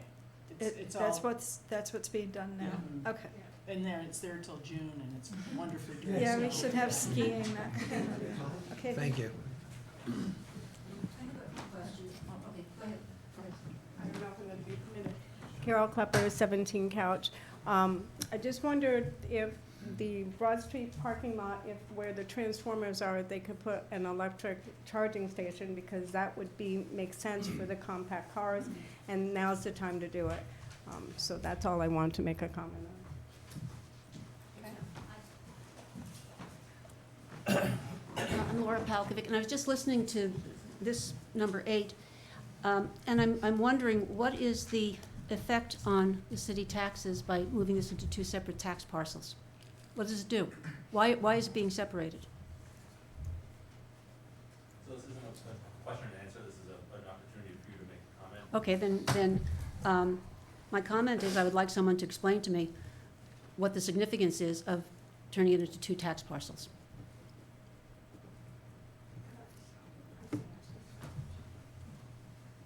Okay. Yeah. So it's a question, but. Well, this is, my comment is, someone should explain to us what the significance is so we know why it's being done. Thank you. Maybe at the end of the evening, That'd be fine. when we get through everything, maybe it'll be apparent. Okay. Anyone else on this particular division of the 2 parking lots? Good evening, my name is Frank Zappala. I would like to know, there is now a special assessment on this parking lot. It generates $72,000 a year. How is this going to affect those revenues that come in from the special assessment?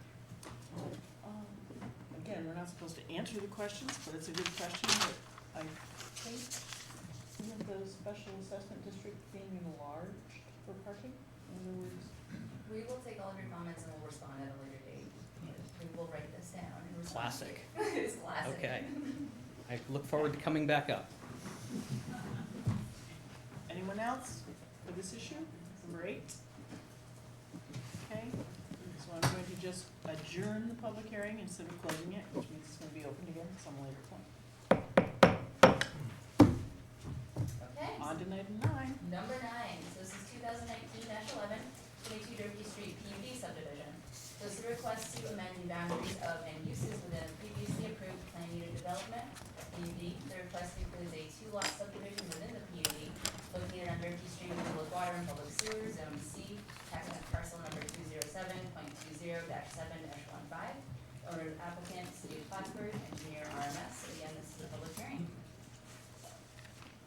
So the site highlighted here in yellow, again, this is a request to subdivide a proposed amended PUD. Essentially, it's the further subdivision of Lot 2, which was created from the minor subdivision, into Lot 2A and Lot 2B. The project will require a special use permit to the zoning board of appeals to amend the boundaries of the existing PUD. The current boundaries of the PUD include the Broad Street parking lot, which will be removed. The former highway oil site will be added to the PUD. The amended PUD will meet the 3-acre requirement in the central business district. So again, this is an overview of the site at 22 Derby Street, highlighted in yellow. Next is the zoning map showing the property in the central business district. And I have a Google Earth photo of the site, looking south at the municipal parking lot, the gateway development and parking garage, and the former Plattsburgh Farmers and Crafters Market. And this is an image showing the existing PUD boundary, which I believe was approved back in 2004 for the Gateway project, which, as you can see, includes that Broad Street parking lot.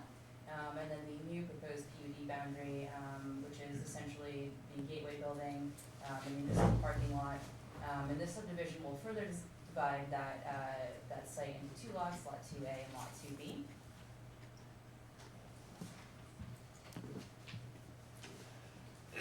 This is a subdivision map showing the new lots within the PUD.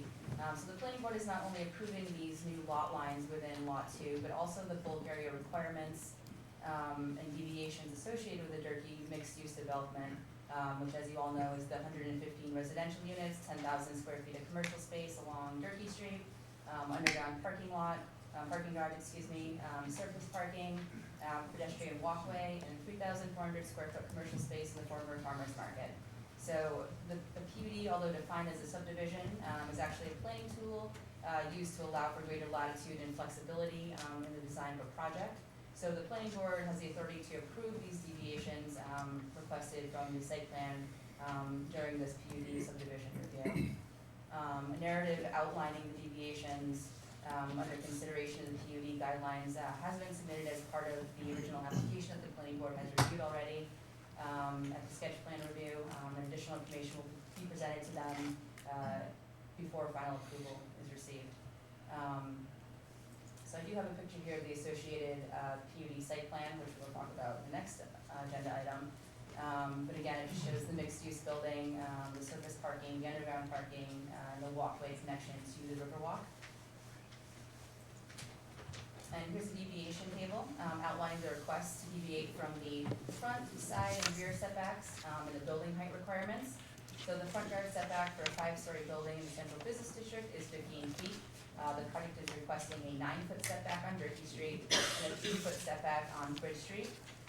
As you're aware, most of the buildings on Durkee Street and Bridge Street have a 0-foot setback, so it's not deviating from current conditions in the neighborhood. And obviously having the building abutting the sidewalk incorporates the development into the streetscape, creating a sense of walkability, which is one of the goals of the DRI. The side yard setback deviation will allow for more open space along the Saranac Riverwalk, and the rear setback deviation requested is due to the location of the former Plattsburgh Farmer and Crafters Market lot line. So the space for the Crafters Market is defined as future commercial development and civic space. The proximity to the new lot line will not have a detrimental effect on the project. The final deviation being requested is the building height. I say final, but there's also the deviations, I'm sorry, but in regards to the building itself, the other deviation being requested is building height. So the building is proposed to be 5 stories tall and 65 feet.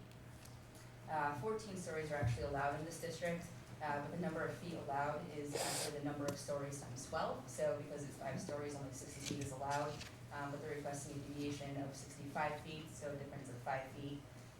Again, we don't think that'll have a negative impact on the surrounding character of the neighborhood. The ICD building and Ashley's Furniture are both 4 stories. Lastly now, the project is asking for a parking deviation for both residential parking and commercial parking requirements from the zoning code. So the project is asking for a deviation from 204 required residential spaces to 273, which they're using the calculation of approximately 1.5 per unit. The project is also asking for deviation from the 113 required commercial spaces to 53 spaces, which includes employee parking. In addition, although the deviation seems large, there still will be 15 public spaces on the site, which are not being counted by the project at this time. So those are simply public parking spaces for residents of the city, whether they're visiting friends or they're using the commercial space on site or they're going to a restaurant on Durkee Street. Those are open to the public and not being counted by the project, hence the need for such a big deviation request. The applicant has provided an example of a comparable development in Saratoga that does have actually more commercial space than what's being proposed here and is actually more car-centric, so it's not in a downtown neighborhood. And they found that the calculations they're using here actually work there. The site's been in operation for years. They haven't had any known issues. So that's the background of the deviations that are being requested in the PUD. You have a few renderings here just so you can kind of envision what it's going to look like on the site. The first one here, this is actually just an overview, so you can see the site in relation to the arts park that we had reviewed earlier, the reconfiguration of Durkee Street to a one-way with angled parking, and then also the proposed river walk along the Saranac River. And this is a rendering, so this is standing on the corner of City Hall Place and Bridge Street looking at the project. This is a view of the proposed development and renovated former farmer's market, so standing on Durkee Street, looking at the south side of the building and the renovated farmer's market. You can also see the pedestrian corridor that connects the Arts Park down to the Riverwalk. Oop, I guess that's it, that's all I have for this one. Again, the project did provide a very thorough narrative and ample reasoning why the deviations will not have a detrimental impact on the neighborhood. Other than that, I had a few comments regarding the zoning table, but other than that, no major, staff comments in regards to the updated plan that was presented to the board for the public hearing. So you have something from? So I don't know if the applicant wants to further expand on that. Matt Miller, Director of Community Development for the city. Since the last time we spoke to the board about this application, which was right before Christmas of last year, several things have happened. The Common Council, acting as lead agency, has accepted a final generic environmental impact statement, which addressed all of the public comments received during the period of time after the draft GEIS was released for public comment and review. The Common Council has also accepted a GEIS finding statement, which then concludes the GEIS process and allows the individual boards to conduct their own individual seeker review of the projects themselves. I hope you've all had opportunity to read those documents. I would also encourage the members of the public here tonight to read those documents as well. Most of the public comments that we received at the Zoning Board of Appeals meeting last Monday, the answers to those questions could be found in the pages of those documents. So now to update the board on a few of the design updates since the December meeting, I will turn it over to Gail Henderson King of Whitenburg.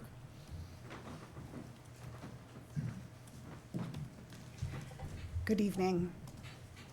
Thank you, Matt. In your packet that we submitted in February, we've submitted revised plans. We've updated the project narrative to reflect many of the comments that we heard from you in December. And we'll go through those plans as part of the site plan review process. We've provided a revised site plan. We've provided elevations and some additional perspectives that will help have a better idea of what the building and the project will look like. In the project narrative, we've gone through the review criteria for a PUD for all the various elements and have provided information, again, relevant to all of those questions, all of those items that you'll be looking at. We also updated the project deviations table, as Milena was saying. Milena, did I get that right? I got it right, yay. And the parking deviations obviously is the biggest change. We touched a little bit on it, but we've got more information. Prime will be explaining that as part of the site plan review process as to how they came to those numbers for the project parking calculations. And our goal is to be able to provide responses to all the comments from tonight as well as from the December meeting to you for next month. And in terms of any of the specifics, really, I'll need to turn it over to Prime for their discussion, so it kind of ends up going into the site plan, so I don't know how you want to work that. But a lot of the deviations and explanations kind of go with the site plan. Yeah, okay. How about if we open the public hearing now, and then when we go on to 10, you can Perfect. bring all that in, okay? Sounds good. So even though we're kind of opening up a public hearing before you've had a chance to explain some things, you're probably gonna explain things again. Yes. Shortly. Yes. And Thank you. Chris, I'll just add one thing. With the February submission to the planning board, there will be a full explanation of the city's compensatory parking plan and supporting documentation. Okay. So, we're gonna open up the public hearing. Come on up. Name, please. Everybody, my name's Kevin Farrington. I had to jump up because I got to get home. I read to my 6-year-old at bedtime every night, and if I don't get home, he's going to be asleep. So I got to do this quick and get out. You're probably happy to hear me say quick. So, you know, a good plan stands on its own merit, and it doesn't need to fool you. It doesn't need to have changing goals. And what we've seen is the goalposts keep moving on this project from day one. It fails in every category of consideration. It fails in the pilot agreement, it fails in the parking arrangement, it fails in the pedestrian and walkability, except for the Saratoga plan, which looks quite nice. I have to say, Emily did a nice job with that. You know, the parking committee has said that. They've said this project fails. Now, when this came here a few months ago, the city tried to sneak a fast one in on you. They tried to get you to make a approval of just the parking lot. Fortunately, we were here. This room is never filled with this many people. We were here and we said, no, that's illegal. And they stopped and they regrouped and they said, you're right. So they did a GEIS.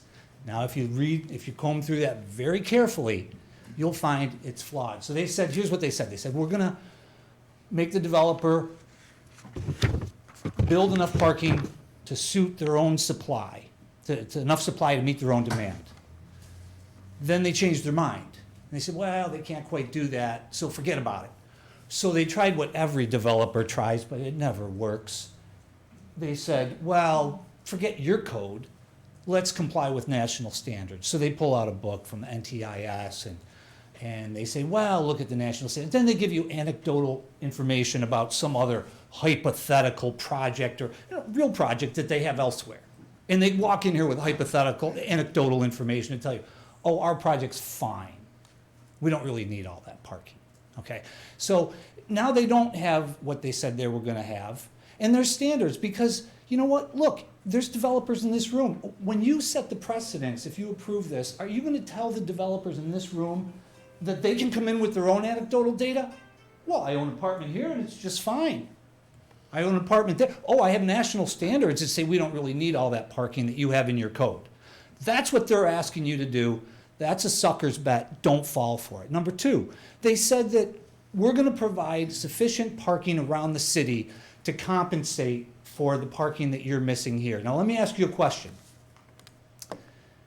If you knew for a fact, and we could show you, that they don't provide adequate parking, would you still approve this project? Because if you would, you're not doing your job. You are tasked with looking at the entirety of the projects. That includes compensatory parking. Now, you said at a meeting before, wouldn't it be swell to move it around and have diverse parking places? I don't agree with that in philosophy, but you need to get down to the brass tacks and understand the pluses and minuses. Now, at the last parking committee meeting, they acknowledged, and in the final GEIS, they acknowledged that, okay, we are 95 spaces short. We said we were going to provide adequate parking. Now we acknowledge we're 95 short. Guess what? The number's 123. It's not 95. And then one of the and by the way, do you know how many people have resigned in protest from that parking committee? Look who's on it. It's stacked with people who are subject to political pressure or have political motives, and a minority of public participants. Amber Morgan resigned in protest. Marianne Buckle Ryder resigned in protest. Johnny Jones resigned in protest. Dave Merkel resigned in protest. Joe sounds like he's about to resign in protest. And Kate Mahoney started a petition in protest, which she collected, I don't know how many, over 500 signatures. Okay, here's what Kate Mahoney said at the last meeting. She said, if we are coming up short, we've failed. Whether it be 25 short or 95 short, we've still failed. This parking committee has failed. The parking committee, the people who are left on it, are trying to tell you that, don't worry, we'll figure it out later. If it's a problem, we'll figure it out later. You know what? How about, here's an idea, how about we don't give $4 million to a private developer and figure it out later? How about we don't give away our public asset for $1 and figure it out later? How about you ask that it be figured out now? And I hear these ideas about, well, we'll buy a lot here. We've got secret negotiations with some hypothetical mystery property owner there. You know what? Don't move the goalposts. Put them back where they started. Make the developer provide on-site parking. Make them provide 50 spaces in that lot and provide adequate compensatory off-street long-term parking as was promised in the beginning. One last thing, I'll say this, and then I'll stop because there's a lot of people here, and I hope they all talk. Thank you, I appreciate it. If and when you express concerns and vote no on this project, as it stands today, I'm not saying forever. Look, nobody in this room is anti-DRI. I can't speak for everybody. I'm not anti-DRI. Everybody I've spoken to is not anti-DRI. This project doesn't stand on its own two legs. It fails in every category. If and when you decide to vote no on the project as submitted, and I beseech that you do so, you will find yourself in good company. Because in that company is the county planning board who said this is a disaster. In that company you will find virtually every private citizen who's been appointed to the parking committee who said this is a disaster. In that company you will find yourself the school district who has pointed out very articulately and incredibly compellingly what a terrible project this is for the taxpayers. And by the way, don't be fooled by the, well, right now it collects no taxes. That's an insult to each and every one of you, okay? Because parking lots don't require city, county, and school services, okay? Parking lots don't send kids to school. Parking lots don't need an inspector from the Clinton County Department of Health. They don't have waste pickup and all sorts of other services. So this idea that any taxes are good is an insult to you, and you shouldn't fall for that, okay? Here's the question to ask. Does the development pay their fair share of taxes? Because if they don't, guess who does? You do, and you do, and you do, and you do, and we all do. Okay, and thank you. And so what I'm saying to you is, you are in good company. There are 2,000 people who have signed a petition in opposition to this. Almost every single downtown business, despite the fact that it's new customers, is in opposition to this. People have donated tens of thousands of dollars to stop this project. There is only the political pressure that is for it, and when you decide to vote no, you will be in good company with all the concerned citizens who realize that this project is just plain bad for the community. Thank you.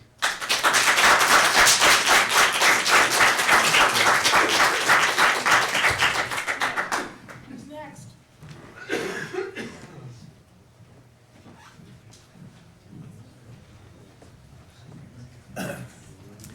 Hello, my name is Sil Bodro. I teach history at Plattsburgh State University. And could we go back to the previous slide, possibly? The one that shows the sort of three. Did we do the rendering or?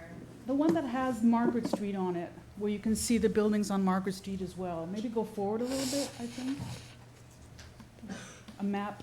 This one, no, the one before, that one there. Right, so you're currently looking at the size of the building and giving a special permission to make a much larger building than any other building in Plattsburgh's downtown.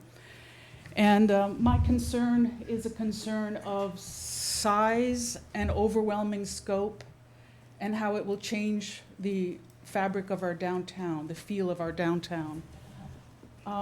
I just want you to look at the Margaret Street equivalent. Like, if you look at the Durkee mixed-use development, and cast your eye up to Margaret Street, and if you count the number of buildings on Margaret Street that correspond to this mixed-use development, there's at least 10 different buildings or different entities, row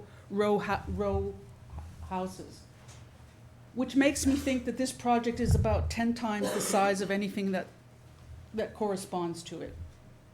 And the average size of buildings in Plattsburgh's downtown is 3 stories. So having a 5-story building that corresponds to 10 separate corresponding smaller entities on Margaret Street, this to me is unacceptable. And the original DRI called for a much smaller building with only 45 units in it. And to me, this is a kind of a gross violation of the original intent of the DRI. And I'm not sure if many people are aware of this, but most of the best literature on how to create viable, sustainable, charming, quaint, livable communities really focuses on the scale of buildings and on the kind of human scale of them and the diversity of the architecture that draws people downtown. And I don't see how this building creates any kind of point of interest for the downtown. The purpose of the DRI was to create something that was going to redefine our community in a positive way. And I can't imagine tourists from Montreal saying, let's go down to Plattsburgh and look at their really big apartment building that they've built. That just is not something that I think is going to add anything to our community. It looks to me like a big box development. It's like the Walmart of apartment buildings. It looks like nothing else we have downtown. Plattsburgh has something going for it, which is the fact that it's a quaint town. People come down here from Quebec and say, I like this Bedford Falls type feeling place. It feels cozy. It feels warm. Okay, it's a little bit tattered and it could use some coats of paint in certain places. But I think this is going down the wrong path and in the wrong direction. And I respectfully submit to all of you, I have a lot of confidence in you to not look at this in a political way, but look at this in terms of what's best for our community. And I will continue to, if you read Jane Jacobs, who's like the most famous urban theorist of the 20th century, Jane Jacobs would not approve of this. She would object to it on every level. So I'm just going to leave it at that. I'll be back for the next segment though, but thank you very much for listening and for not cutting me off. Thank you so much.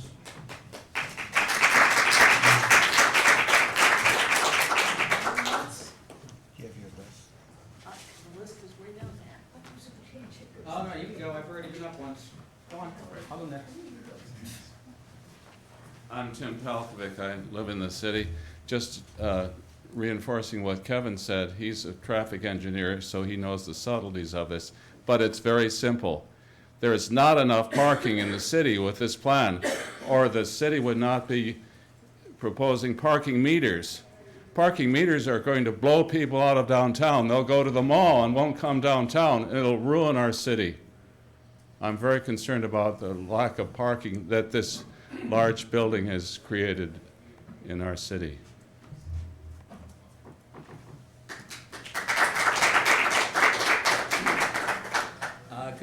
Good evening. My name is Frank Zappala.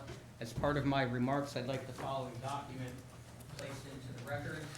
I've provided copies for everyone. I will stay within my 2 minutes. This is an email that was obtained through a FOIL request. It is to Michael Brissett, who works for the city. It is from a Kenneth Bibbins, who is with the New York State Department of Transportation.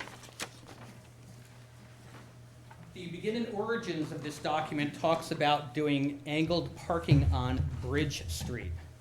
It then goes on to talk about angle parking in general. The point of my comments is my understanding is that Durkee Street is going to be one way with angled parking on both sides. That's the last image that I had seen of their changing of the Durkee Street to accommodate for the parking. I would bring your attention to the first sentence of the second paragraph that says, the second question is relative to the likely impact that angled parking would have on traffic safety. It is well established by multiple studies that angled parking causes an increase in accidents. This is notice to everybody. Angled parking will cause accidents.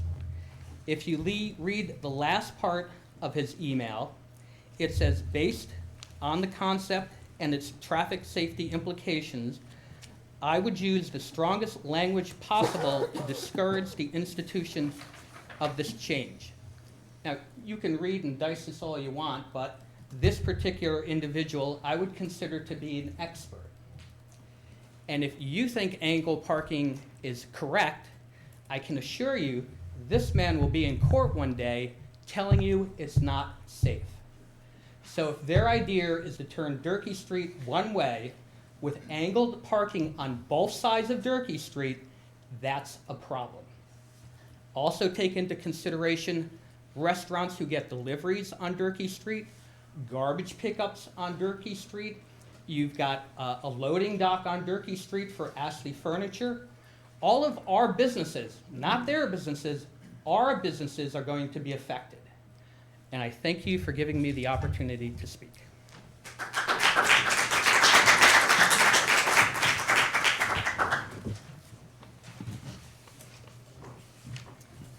Good evening. My name's Debbie Momot. I'm the one of the owners of 33 and 39 Bridge Street, which is to the right. I don't know if you have your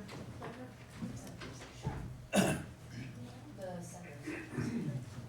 So our buildings are here, and we're being told that we'll have some parking here, possibly over here. There's parking down here, and there's parking up there. So when we purchased these buildings 5 years ago, we had no idea that this parking would be gone. Otherwise, we would not have invested a good portion of our retirement in these buildings. We believed in the beautification. I was involved with Vision to Action and First Fridays and trying to revitalize the downtown. My husband and I, my husband mostly, has toiled over these buildings. Even with his personal toil, we are $220,000 of our own money in these buildings. That doesn't include mortgage payments. We're having trouble renting these right now because tenants are saying, where are we going to park? I'm in favor, as my husband is, in development.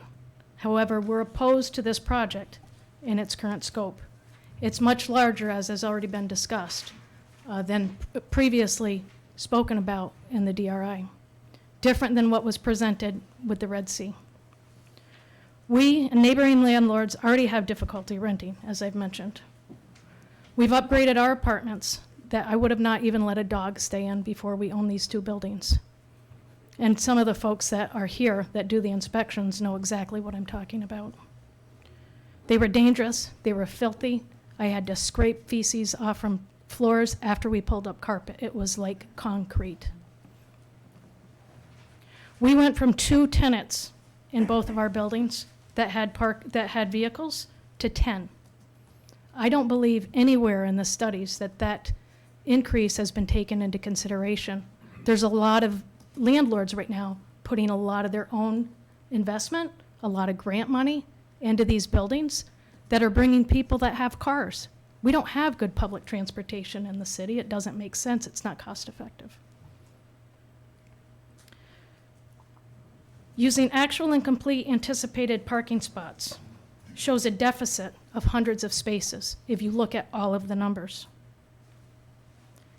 There's no plan currently for snow removal.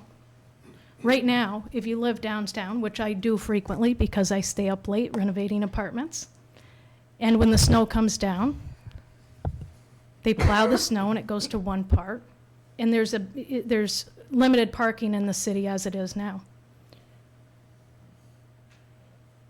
Our tenants have had their cars towed multiple times.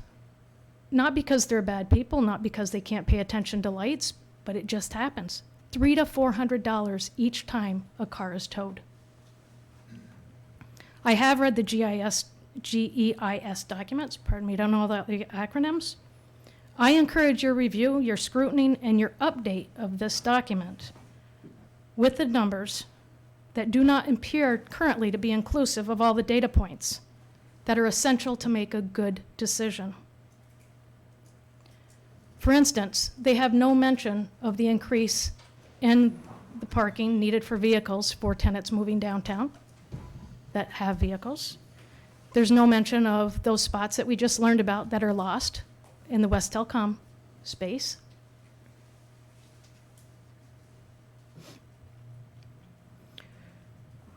One other point is we and other landlords, as was mentioned earlier, have been paying special assessment for decades to ensure that we had parking for those buildings.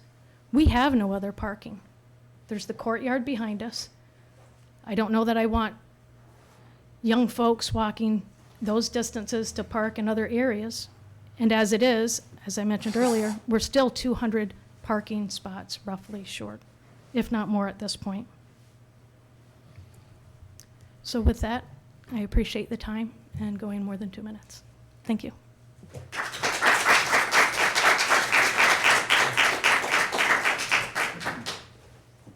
Anyone else? Hold on, you got someone behind you, back up. But you're next, okay? Okay, again, Kathy, I live in town. As someone said previously, we've been lied to, and they keep moving the goalposts on this. When it was originally proposed, there was going to be about 45 apartments, and now it's more than doubled. And it is not in keeping with the character of our community due to its very size. And it's going to interfere with handicapped people moving, although it's been said here that the sidewalks are sufficient. The sidewalks that you're comparing them to are not sufficient as they are. We should do better with anything brand new being built here. The additional thing I want to say is that that wall and that height with that grade, that wall is going to be 5 feet higher than the wall at Dannemora Prison. Have you been to Dannemora? Have you been along the street and seen a sidewalk with the wall straight up? That building is going to give you a wall 5 feet higher. And the shadow it casts on the whole city, downtown, is going to be demoralizing. And in the last meeting we were at, somebody made a comment we'd have a too much parking. And I went home and I said, have I ever driven into a town, and I'm well traveled, where I said, man, this town has too much parking. This is wrong. What were they even thinking? If we're trying to bring people into the community to go shopping, we need more parking in addition. Even if we kept Durkee Street open and with the others, we still need more parking because we have public events down here that will not be supported. This isn't the city's parking lot, it's my parking lot. It's everybody here's parking lot. And lots of people have paid the price and taxes over the years to have it, and we all use it. And it increases the walkability of this town, because I can park there and I will walk all over downtown by parking right over there. If we lose that, we're never going to be able to get it back, ever. Unless a couple other buildings in town burn down, we will never have an opportunity of parking like this. Thank you.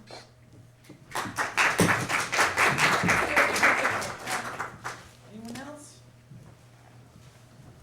Carol Klepper, 17 Couch. I'm born here. I lived in Montreal for 7 years.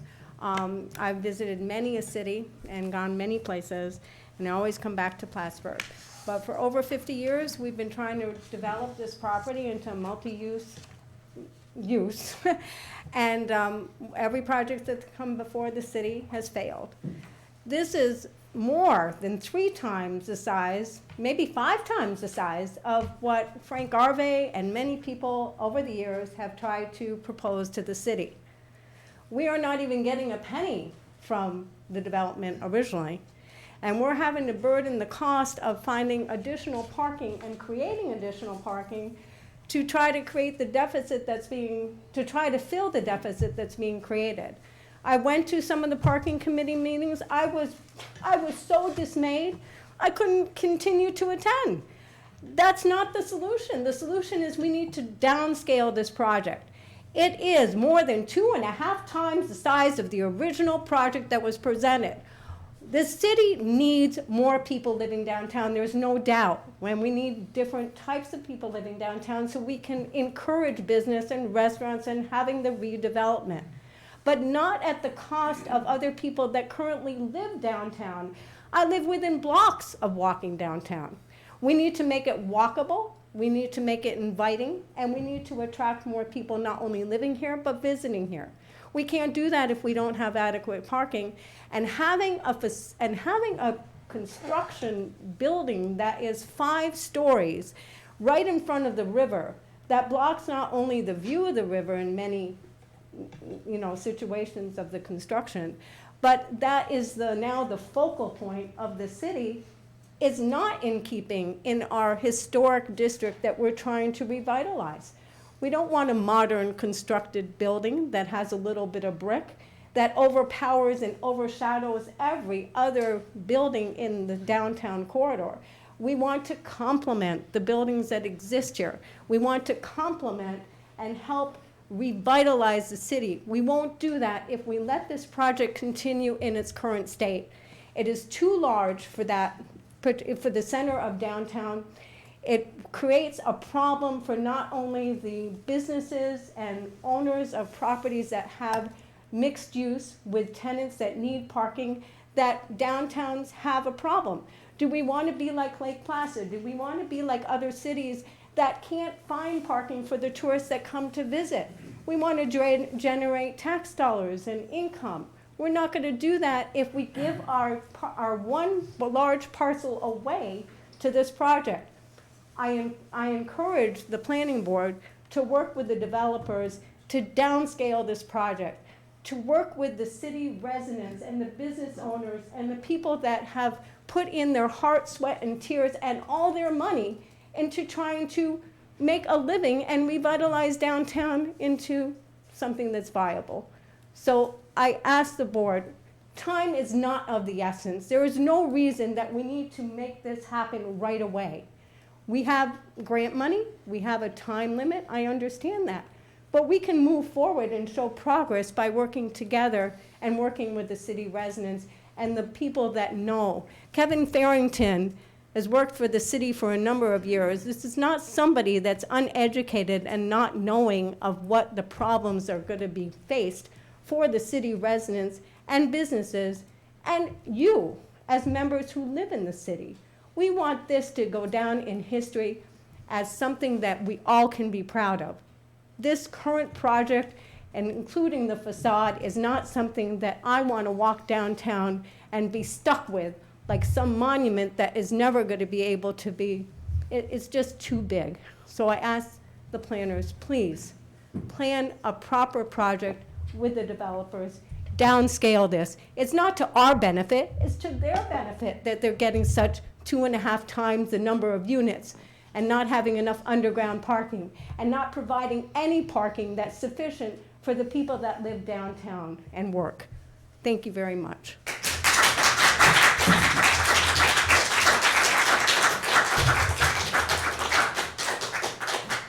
Anyone else on this issue before we proceed to number 10? Okay, I'm adjourning the public hearing on number 9.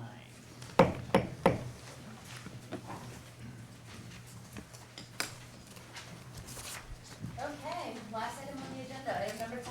This is 2019-10 Ricky Street mixed-use development site plan. It's a request to construct a mixed-use development consisting of 115 residential units and 10,000 square feet of commercial space. Additional site improvements to include 286 parking spaces, open space and access to the Saranac River waterfront, and redevelopment of the existing farmers market building. Proposed development is located within a planned unit development. Zone C, tax map parcel number 207.20-7-15. Owner City of Plattsburgh, applicant Plattsburgh LLC. Engineers McFarland Johnson. Again, this is a public hearing. So as background, I'd just like to state that this project has been in front of the planning board numerous times. Most recently in December, the December 23rd planning board meeting, it was approved as sketch plan at that time. Staff and the board had a number of comments from that review, which have since been addressed and are included in the submittal for the public hearing later tonight. I'd like to say that this development and the other DRI sponsored projects are expected to use for economic development, which is the intent of the DRI, as you all know, by increasing the housing stock, creating adaptable commercial space, and creating temporary and permanent jobs. The development as proposed is in line with the city's comprehensive plan, which calls for intense development and revitalization of the downtown area. which is all outlined in the strategic investment plan, which was the beginning development stages of the DRI projects. Our comp plan also recommends mixed uses or a combination of retail, office, service, parking, residential uses in the commercial district. In addition, the city's local waterfront revitalization plan recognizes this area as a prime location for mixed-use development, parking, and neighbor access. With that being said, I'm going to jump right into the site plan that has been submitted to the planning board for review for the public hearing. As we all know, this is a mixed-use development of 115 residential units with 10,000 square feet of commercial space on the first floor along Durkee Street, associated surface and underground parking, and redevelopment of the former farmers market. So we do have a full plan set to go through. I'll just do a quick review and then I'll hand it over to the applicant to go into more detail. This first plan on the PowerPoint here is the demo plan that was submitted. You can see the plan is showing the existing curbs, utilities, and landscaping to be removed. This is the detailed site plan for the mixed-use building, showing the associated parking lot and walkway, and the commercial space along Durkee Street on the first floor. And residential units will be on the first floor along Bridge Street and the Riverwalk, which would require a special use permit from the ZBA. The upper 4 floors will all be a mix of 1, 2, and 3 bedrooms, with 52 1-bedrooms, 59 2-bedrooms, and 4 3-bedrooms. There will be an interior office space and on-site amenities for residents, including a gym. In addition, a public walkway has been incorporated into the plan, as you can see, which we talked about earlier, the connection from the Arts Park down to the Riverwalk, which will serve as a Saranac River Trail Greenway connection. As far as parking is concerned, on-site parking will be 286 spaces. Total required by city code is 317. So as we talked about earlier, under the PUD subdivision, the project will be requesting a deviation from the code. This is a zoning table outlining all of the bulk area requirements of the site and the deviations that are being requested and approved under the PUD subdivision application. This is the truck turning plan showing how the emergency and service trucks will maneuver on site. There was some initial concern in regards to delivery trucks and deliveries over the pedestrian walkway, but the applicant has responded that they're willing to regulate delivery times to minimize disturbance. In addition, the city is looking into designating a few of the spaces on Durkee Street for unloading and loading during certain times of the day. This is the site grading plan. I also have the utility plan here. Obviously, we'll need utility easements for all the water, sewer, and electric mains that run through the site. At this time, the applicant and the city are drafting a master easement to include all of the utilities, the public access, and the parking for the site.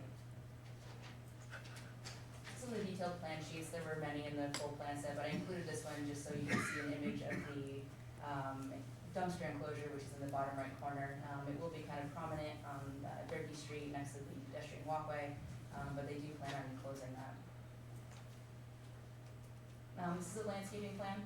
Again, as I said earlier, they plan on using similar species that will be incorporated into the Arts Park, the Riverwalk, and the Orange Zone parking lot. You can see the extensive landscaping all along the Riverwalk, the pedestrian corridor, I'm sorry. So these are a few of the elevations that were provided with the project. So this is the west elevation. So this is standing on Durkee Street looking towards the river. You can see the commercial space on the first floor. The upper 4 floors are residential above. The building will be a mix of materials, colors, and reliefs to reflect the surrounding neighborhood. This is an elevation view as though you were standing on Bridge Street, looking south towards Broad Street. This is a view standing on the Riverwalk. So this is standing on the Riverwalk looking west back towards Durkee Street, so the back side of the building.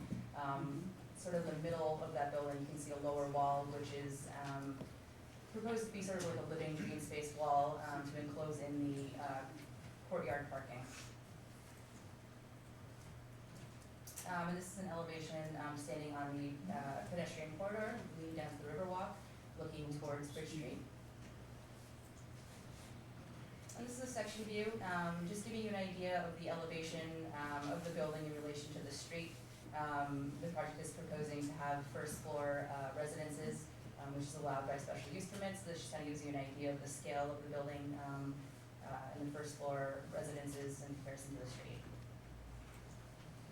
Again, these are some of the same renderings that we saw earlier, standing on the corner of Bridge Street and City Hall Place, on the south side of the building and the redeveloped farmers market. This is on the back side of the building, so this is standing at Bridge Street, looking back towards Durkee Street. You can see the proposed river walk.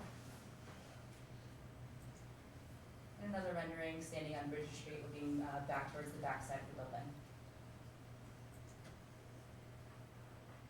This is a rendering that shows the actual scale of the building in relation to the neighboring buildings. I know obviously when people here have concerns in relation to scale and size, so the project did put this rendering together just to show what it would look like in comparison to the buildings that exist now on Durkee Street. The project has also provided floor plans for each level. The first one is the basement level parking garage. Level 1 showing the commercial space along Durkee Street and a mix of 1 and 2 bedrooms on the first floor. And then level 2 and 3 with a mix of 1 and 2 bedrooms. Level 4 with a mix of 1, 2, 3, and 3 bedrooms, and then also the amenities for the residents. This is level 5, which is a mix of 2 and 3 bedrooms, the mezzanine area. And that's it. So now I'm going to open it up to the applicant to describe the project. Good evening, Madam Chair, members of the Planning Board. For the record, Charles Gottlieb from Whiteman, Osterman, and Hanna in Albany, New York, here on behalf of Prime Plattsburgh. Here this evening with me is from Prime is Deb Osterhout, Turner Bradford, who is our project architect, and Steve McKenzie. Turner is the project engineer, and Steve McKenzie is the project architect. We're back before this board now. We were last before you in December. Since that time, we analyzed your comments. We addressed some of them, specifically those related to architecture, and Steve will go through those a little later. In addition, we've now submitted a full site plan package to the board after receiving that concept approval. So Turner will go through that in more detail, discussing the parking, discussing the turning radius, and so forth. And then we look forward to public comments. So this board does know we are currently also before the Zoning Board of Appeals. We had a public hearing with them last week or 2 weeks ago, and we just made a submission to the Zoning Board of Appeals responding to all the public comments we heard that evening. We will do the same thing for this board. We'll digest the public comments, we will address them in writing, and then when we come back in March, we'll verbally go through any changes that were made or how we addressed those. The Common Council did complete the GEIS process. One thing I did want to make clear to the board and for the record is those documents, the DGIS, the FGIS, and the Common Council's finding statement create the secret record. That is the secret record for this project as well. So reliance on those documents is expected. Our secret record isn't just the simple EAF that was submitted. It is that GEIS document. Before I hand it over to Turner, there's a few things I just wanted to address, and I'm sure they'll come up again this evening. There's only so many times you can sit there and be called a liar. I want to make it clear that the changes that have been made thus far are the applicants and with the city staff working to try to address public comments. As far as parking goes, that is a hot button issue. We've analyzed the parking, we've gone through the parking, Turner will address the parking. One thing I want to make clear is that our examples that are provided are from the city of Saratoga Springs, where Prime has had a development there for now about 4 years, I believe. That is not hypothetical. That is not anecdotal. That is a real life development, and I know that because I lived there. I lived there, the parking was excellent, and we have the data to show it. In addition, what we will also be submitting for the next planning board meeting, as the timing of the two boards, the ZBA and the planning board, were a little off, was other municipalities that require 0 off-street parking in their downtown cores. This is a revitalization effort by those municipalities. Most recently, the village of Port Chester. I had the privilege of practicing in Port Chester when they went through this process. By eliminating the parking demands completely in the downtown core, development spurred, the economic growth in that village is tremendous. We cited that in our ZBA materials, and we'll cite that as well in our upcoming planning board submission. Going north, the city of Albany has done the same thing. with their new unified zoning ordinance in the downtown core area, completely eliminating off-street parking. The idea is to create a downtown walkable community. I use those two municipalities as examples because they are cities. Although it's the village of Port Chester, if anyone knows Port Chester, it's far from a village. They are on a waterfront. Albany clearly on the Hudson River, and the village of Port Chester clearly on the Byram River. So we've also submitted that for the record for your consideration. Another issue that we kind of hear repeated is we should have a zoning compliant plan. These deviations are too much.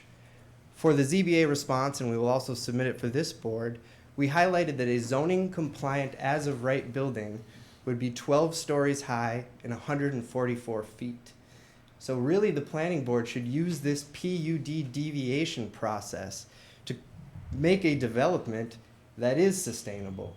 And we submit that a 12-story, 144-foot building is far from sustainable in a downtown area and has far greater impacts. Another last note that I have is that you will be hearing a lot of information from the public this evening. I want the planning board to look at these with open eyes. We will take an investigatory look at all comments and we will analyze them. We will show proof at the end in response to some of these comments that there were some deceptions that were done at the ZBA public hearing regarding to building height. We had our architect go back and do renderings demonstrating building height in comparison to other buildings. And we will demonstrate later on and in the record that those commenters have not been giving the boards an accurate portrayal of the height of this building. So I ask that the board just keep an open mind as we go forward with this process and realize that we will respond to all comments in writing and verbally go through everything again in March. With that, I'll hand it over to Turner. Thanks.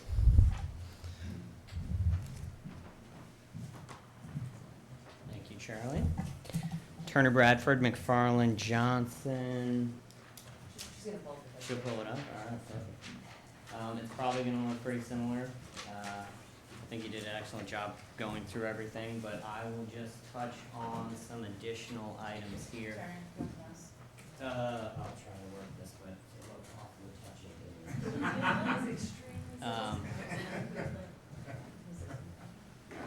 We'll just go with that. Turn it into a road instead, you can go through the car park with the arrows. So the site layout is very similar to the last time you saw it. Is this middle a That's the pointer? pointer. Okay, good. I didn't know. Okay. I think this has changed a little more subtly curved into the site. I think the last one we presented was still straight through here. I don't have the landscape plan on here, but this was integrated with the landscaping, and we have been working with Saratoga Associates to pick similar plants, lightings, and amenities to match along the river walk. Really, that's the big change that's occurred here. I don't know if we had these islands. Right now we're planning to control parking in a similar manner to what the city comes up with. We don't really know exactly what that's going to look like, so we've accounted for an island in there, both here and here. There will be access control into the garage, right? This is sloping down as you can see in the building elevations, and there'll be a garage entrance here. There will be access control there. We've included mirrors for the exiting drivers along the opposite side of both walls. And maybe the only other thing I'll throw in there is I know the comment, there's been concern about the 3-foot setback. That's the 3-foot setback here, and that is 3 feet from the property line. But I think it was previously discussed, we've tried to align this building to align with Bridge Street. And so that is 3 feet off the property line. However, this is the sidewalk, and so it's closer to 9 feet off the sidewalk, on both sides of the driveway, to provide obviously some pedestrian access there. And so then the areas where there is parallel parking shown on Bridge Street, I don't believe that's final design yet, similar to, we're showing parking along Durkee Street. That is not final design yet, but we are accommodating, and assuming that that will happen. And so wherever there is, if there is parking here across the property line, there'll be an easement there, to allow that parking to be public city parking, and similarly along Durkee Street. Everything we have graded, and I'll get to that, but everything is ADA compliant. The number of spaces provided in each lot, as close to the building entrances as possible, in accordance with all ADA regs, including the basement. So the loading spot, as required by zoning, and the garbage and the dumpsters, which will be screened on all four sides and accessed from the parking lot. We did do truck turning templates, so we did a ladder truck, a fire pumper truck, a garbage truck, and a box truck for deliveries into the loading spot. We were able to accommodate all of that within the 24-foot drive aisles that we show, as well as coming in and out of the site. So we're comfortable with the parking layout, for sure.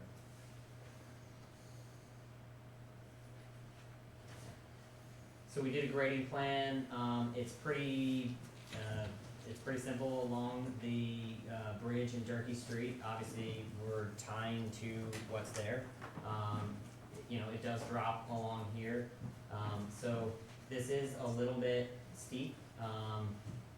ADA compliance will allow you to make a sidewalk greater than the 5%, as long as you provide a landing. So we're providing an area in there as a landing. If you can go steeper than 5% if you're following a road that is steeper than 5%, because what are you gonna do? So the sidewalk along the road with a landing spot here, all ADA compliant, and along the front of the building, it does slope down with Durkee Street along the front, and the walkway, if we went through this before, under the overhang here will essentially be flat at finished floor with steps to access, and a ADA ramp over here. So this is approximately 6 feet lower here than here. Then the site drops at a consistent grade, about 3%, which is ADA compliant down the walkway, and then the parking lot grades essentially north to south, west to east. And stormwater is collected along this side. So all the stormwater will be collected from the parking lot and from the building, and run through a manufactured VMP to get stormwater quality that'll discharge out directly into the Saranac. Actually very similar to the parking lot on Bridge Street, with the culvert that sort of just went out through the bank. That's exactly what is here now. It's pretty heavily eroded. That'll get removed. We've applied for the Article 15 bank disturbance permit, and to remove that and to install this. I think that's everything I've got. I can think of on the grading. And the utilities, we coordinated with both the DPW for water sewer and the municipal lighting. So the water will come right off of Durkee Street. There are two connections, one fire connection, one domestic water. Similarly for the renovated farmer's market, the service that's there now is inadequate in size, it's quite small. So both connections to the farmer's market will be replaced. This will come in and split for a fire connection and a domestic connection. And then the two sanitary services will come out and connect into the existing manhole here that carries the trunk line through the site. Both sanitary services will have grease trap interceptors, which would allow a potential restaurant use in either space potentially.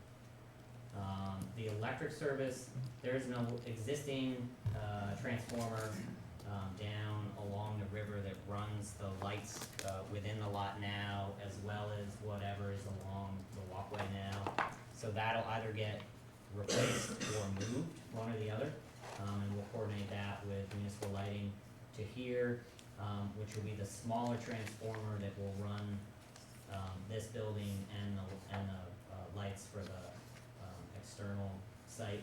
And then a new larger transformer will be installed to run the larger building, both being serviced off of the existing transformer here in Durkee Street. And so there will be, I think they're shown on this plan, they're just a little light, and I know they're shown on the layout plan, but there will be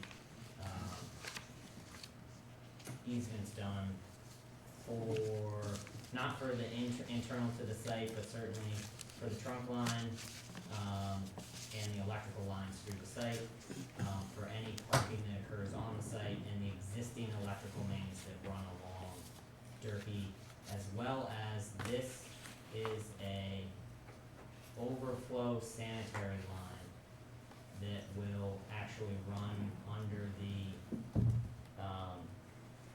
the river walk.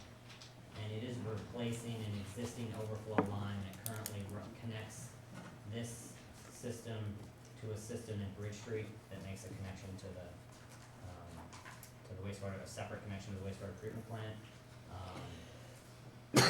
So they just want the ability for those two systems to still connect. Okay, the parking. So as Charlie mentioned, this is what is being requested through the PUD. These are the demands that were used, and this is what is required per the Plattsburgh City Code. So the project that this was used for is a mixed-use project in Saratoga Springs. It has residential, commercial uses on 3 buildings surrounding a central lot with underground residential parking under one of the buildings. So it's pretty similar, it's as similar as we can get it, and it mirrors what we are proposing quite nicely. It has more than 10,000 square feet of restaurant use, more than 20,000 square feet of commercial use. It has a 20,000 square foot market, supermarket space, as well as 45 residential units.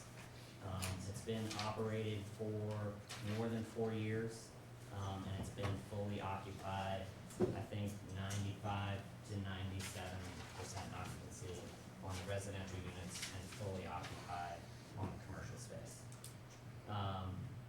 So we are more than comfortable stating, and I'll just add, this is just a little nuance, we are not requesting a parking deficiency because we fully believe that we can park our site on site at 226, and that's all we're asking for. So we're comfortable with those numbers. So the last thing left out. So, well, I'll just go through them. Residential parking, 1.5 spaces per unit. Commercial parking, which includes commercial, restaurant, and retail, all under commercial. 1 space per 300 square feet. And then 1 space for every 2 employees, with an estimate of 15 employees, which is done by 1 employee per 900 square feet of commercial space. So that's what it comes out to. Turner, question, what was the bedroom breakdown of the units, the residential units in Saratoga? Yeah, we can get that for you. I believe it's very similar to what we had, 1 and 2, mostly 1 and 2, maybe a handful of 3, but it's a very similar residential breakdown. Absolutely. Yep.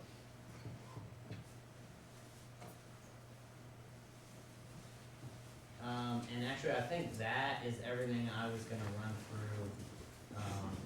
I don't know if you guys wanna wait, and I'll turn it over to Steve, please.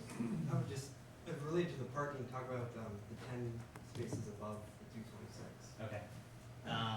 Actually, I'll just add a couple things there. So, for the 10 or the 50? Both. Okay. So 226 for our site is all we require. The city is asking for 50, which we're comfortable providing they will get. And then that brings to 276. The site will still provide 286. So we haven't changed the parking provided. We just went back and actually looked at what we needed to justify a different calculation and decided we're more than comfortable parking 226. So we're still gonna park 286. We only want 226. The city can have 50 for 276, but we're still gonna provide 286 in the project. I guess the only other thing I'll add, which I think was briefly touched on, is these numbers that were used here, that project, while being substantially similar to what we're doing here, it had two things going against it in the parking calcs. While being in the city of Saratoga, it's not in the urban core.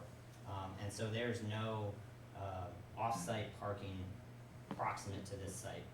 So if you can't park there, you can't go there. It's not like you can park next door and walk. So everyone who comes there drives there. And then subsequently, there is no walkable community attached to that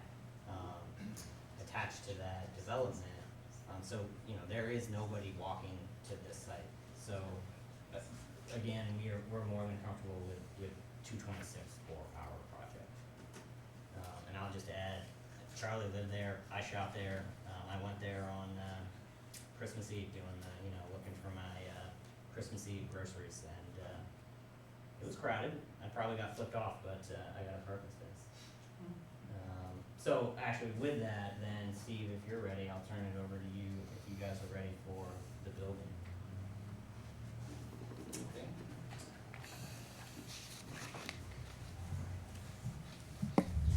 You want to? Sure. Yeah, that's just, backward or forward, the middle one's a red dot. Gonna have the last now. Oh, all right, you're an expert.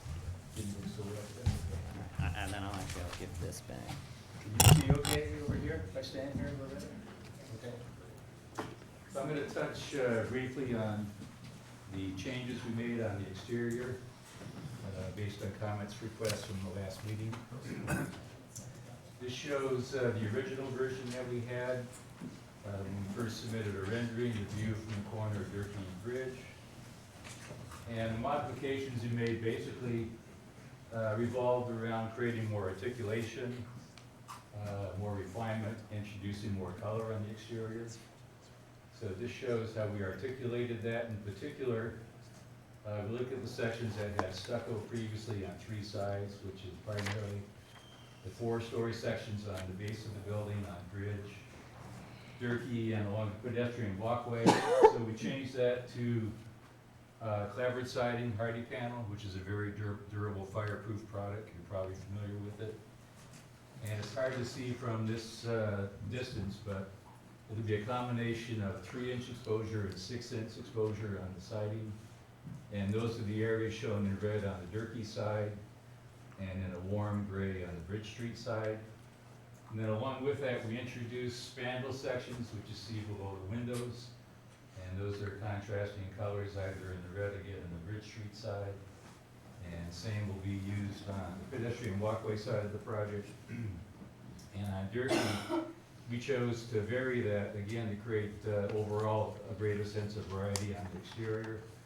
So there you have a barn red, I'll call it barn red, but again, that's just a term for descriptive purposes, clapboard siding. Same combination of 3-inch and 6-inch exposure. And then the spandrel section at the windows, which will again be a warm gray, darker than what you see on the Bridge side and on the pedestrian walkway side. We also modified the color of the stone at the base of the building to make that a darker, a bit more varied in expression. And the lowest part where you can see that is really on the Durkee side, where the height of that would be 7 feet. And that's really a continuous base around the entire building.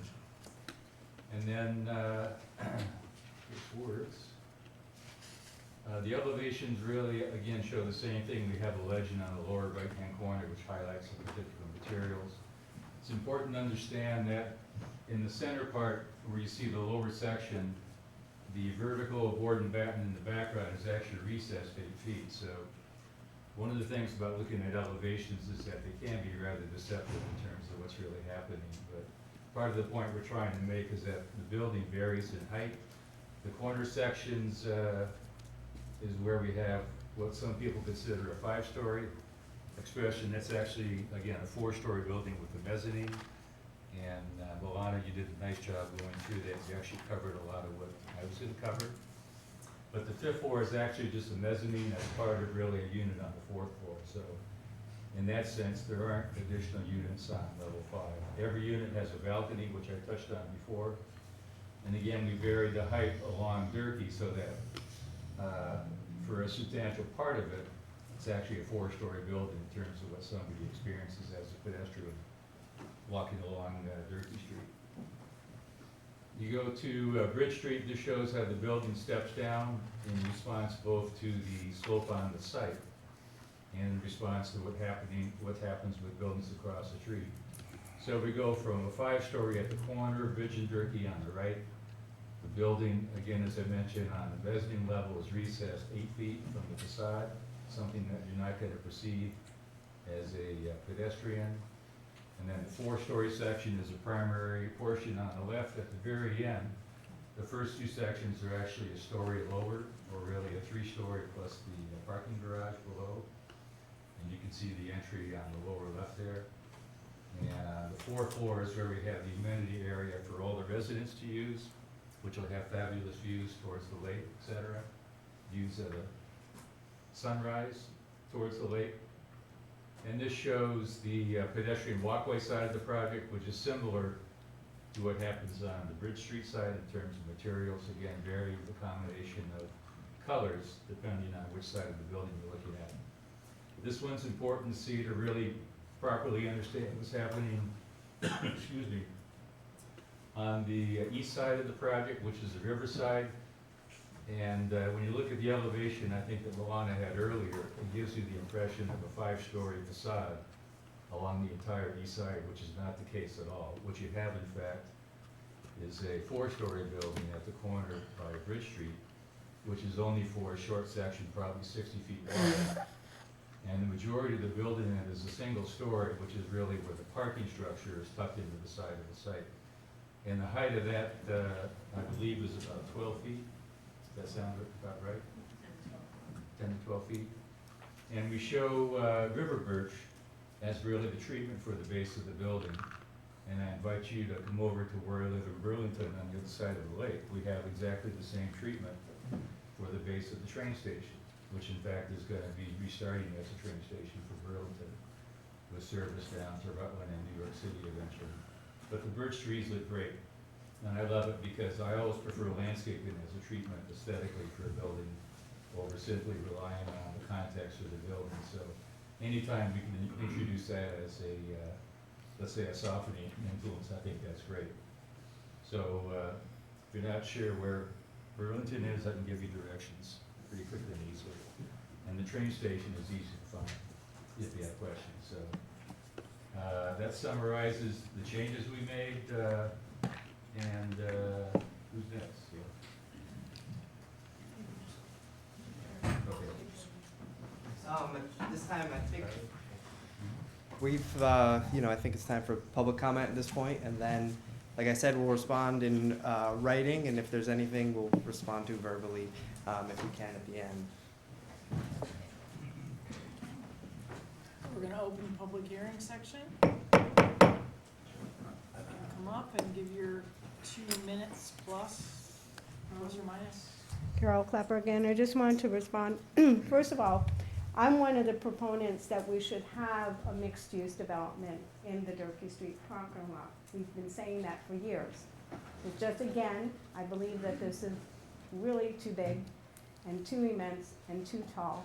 I also don't like I know you're making efforts, I appreciate that, but I think that we should remember that most of the historic buildings that were originally in the downtown were made of sandstone and brick.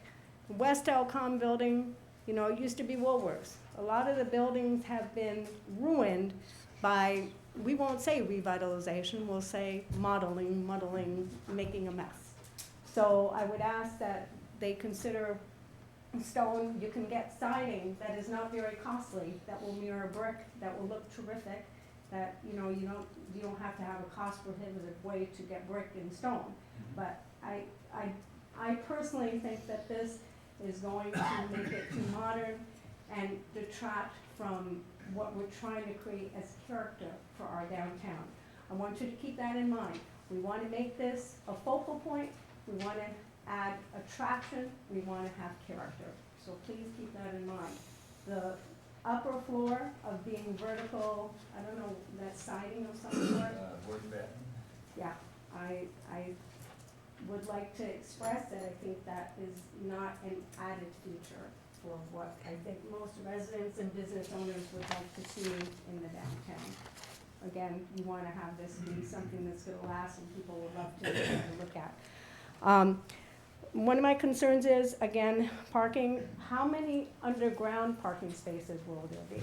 Because I'm getting different numbers. I'm not clear on that. Can I have an answer? I can't have an answer? Okay. The 50 parking spots that you're saying you're going to give to the city, there's no reason why your tenants can't use those for their visitors. And I would like to encourage you to have more underground parking, because I don't know how many there are, so that you can have more surface parking that would be designated for local business, restaurants, and people that have tenants downtown, because they're the ones that are losing so many of the parking spots in the Durkee Street parking lot. Winter, I'm concerned about the building being so close to the sidewalk and being so high. You're going to have runoff and ice, and people are going to be walking, and there's really no way to control some of that, even with gutters. So I would ask that, even though you have the permission to have that be so close to the sidewalk, I have a real concern about that. Now we have, you know, there's grass and something to absorb that. I think that would be important. The other thing, the big picture here is this monstrosity is replacing an open space that provides sunlight to the co-op and other businesses downtown. You're gonna have such a large structure that I think it's gonna make it, you know, overbearing. And then the other comment I had was, I don't know what happened to what you did with the pool. Is it now a building? That's where that pool site was. It seems to me that you've increased the number of units by having more stories, but also using that space instead of having really green space. The 10,000 square feet for commercial space on the first floor, obviously you've accommodated that, losing the residential by having more floors. So again, I want you to think about that. The last thing is Saratoga has their main drag downtown is a city route, so it's very wide. They don't have the congestion that we have in our downtown. There's very few streets, we're very compact, and now we're gonna have this huge structure right in the center of our downtown without adequate parking. There is no way with the 200 spots that are gonna be deficient, or 140 spots deficient from our original Durkee Street parking lot, that we're gonna be able to provide that. Now, if you're gonna offer to pay the city to remove some buildings and make more parking, we'd all be for that, but I don't see that happening. With you getting this spot for only $1, you're not creating any service for us, because us taxpayers have to pay for the Glens Falls National Bank to be demolished and resurfaced, and anything else that we do to create more parking. That's our concern. Thank you very much.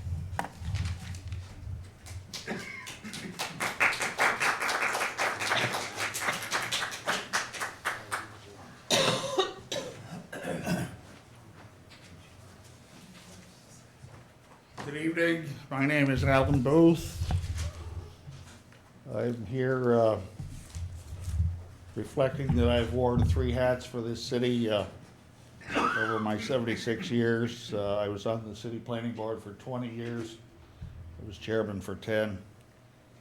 Our business booth insurance agency is celebrating its 102nd birthday at 20 Brickroff Street. And most importantly, I was a member of the Downtown Future Planning Commission that was created by then Mayor Abidu in 1995, 25 short years ago. We had a group of stakeholders as members of our committee.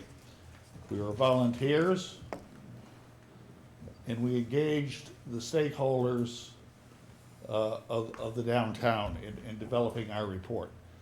The members of our commission included myself, Robin Kaiser, owner of Maui North, Mark McCullough, an engineer, John McKenna, an architect, David Merkel, property owner, Christine Rotella, a city councilor, Rosemary Schoonmaker, the community development director, John Seaton, a local real estate broker and landlord downtown, and then city councilor Dan Stewart, who everybody knows went on to be mayor of the city.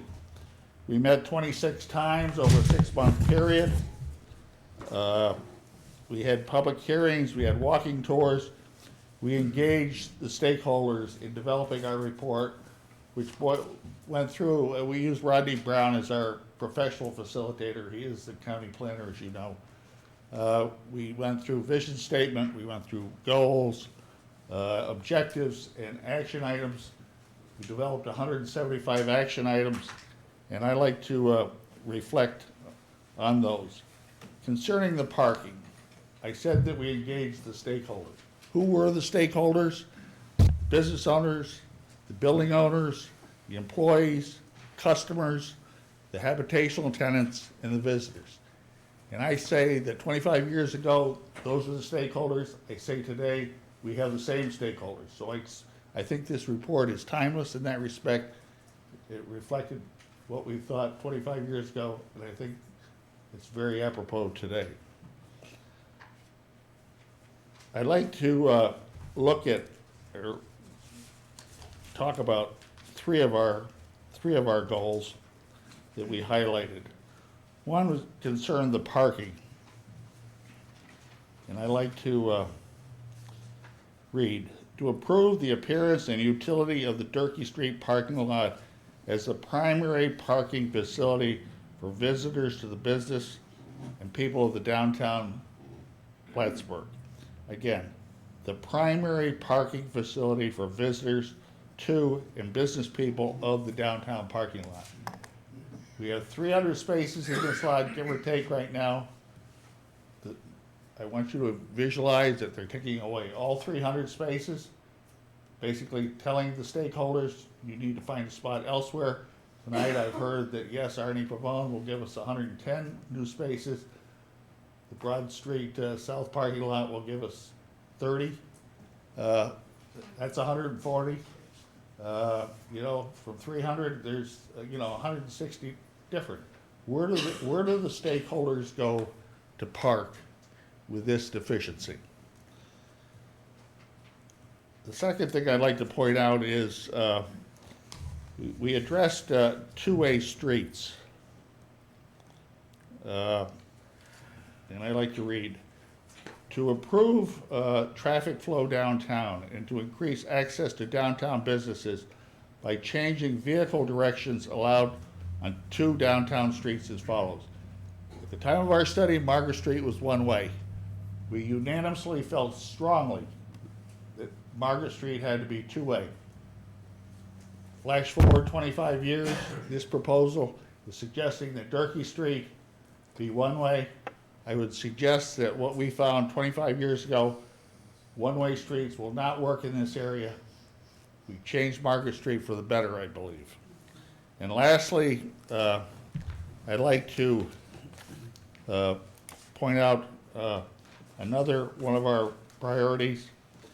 I'll read, to better capitalize on the Saranac River as an attractive asset to downtown by increasing access to and the image of the river. Again, I don't see that this project will increase the public access. It'll act as a buffer between the public and the river. And we thought this was important 25 years ago to enhance the river, to get the public to look at the river. And I think that still applies today. I'd like you to, reflecting on my 20 years on the planning board, very simple formula. You've got 3.5 acres. That's approximately 150,000 square feet of development here. Very simple formula. Percentage of building footprint plus percentage of parking, paved footprint, plus percentage of open space, green space, equals 100% of the 3.5 acres, 150,000 square feet. I see from the renderings this evening and the pass-outs that it looks to me like the green space is sorely deficient, especially when you, green space, open space is sorely deficient, especially when you think of the habitational use of this. I would also suggest that a lot of the renderings look to me like, I see a lot of trees, but they really belong on the riverbank, which isn't part of this development, and doesn't belong to the developer, and shouldn't count for open space. Lastly, I'd like to say that as a businessman, I'm not adverse to the DRI or the growth of habitational downtown. I like to think of myself as a problem solver, and I like to suggest that the right place for this habitational project is not on Durkee Street. It's drive down to the old train yard. There's a lot of open space there. It would be a perfect spot for new habitational development of this magnitude. And also think about habitational space on the current Glens Falls lot. Thank you.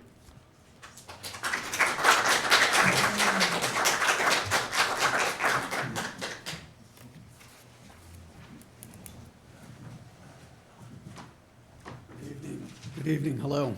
I'm Jonathan Schneiderman. And earlier, Kevin Farrington mentioned business owners that are opposed to the project, business owners that have signed the petition against it, business owners that have given money to oppose it. I'm one of those business owners. I own a small business, small private financial planning practice downtown, and I did a little assessment before tonight's meeting. I was surprised to learn that I have over 100 clients that are over the age of 75. Many octogenarians, even nanogenarians, and yes, even one centenarian. We rely on that spot, or the short-term parking that's right across the street from our business, and I have no choice but to move my business if the project goes through. And I'm prepared to do that. I'm making arrangements to do that. I built an escape clause into my lease. And I'm not here to, nobody's going to shed a tear for my small business leaving, but I might. I love downtown. It's a great place to do business.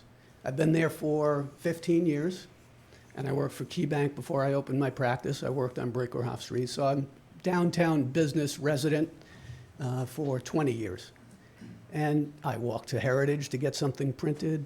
I take a client to Iris's. I work with attorneys and CPAs and take clients to the courthouse and take clients to lunch at Iris's. And I'm going to miss downtown. So when I hear that the project isn't going to adversely affect, I beg to differ. It's certainly going to affect me and my clients. I could be wrong, and I know I'm not supposed to ask questions, but when the map was shown, I counted 6 handicap spots. Now, maybe I counted wrong, and I know that the Durkee Street section is not finalized, but if there are only 6 handicap spots, one of my employees will be using one of them. That's not enough. We don't need 6 handicap spots.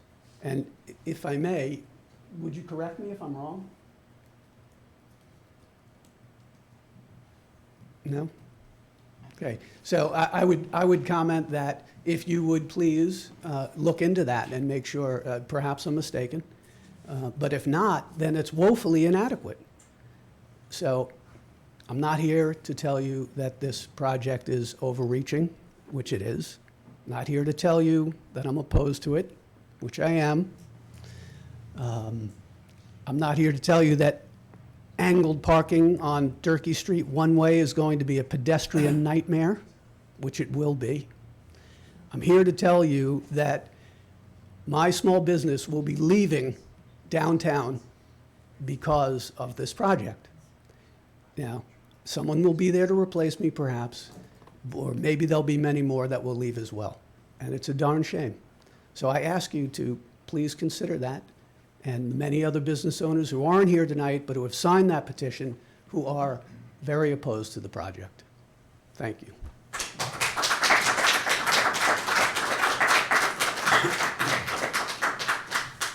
I'd just like to say, Saratoga is a nice city. It's a nice place.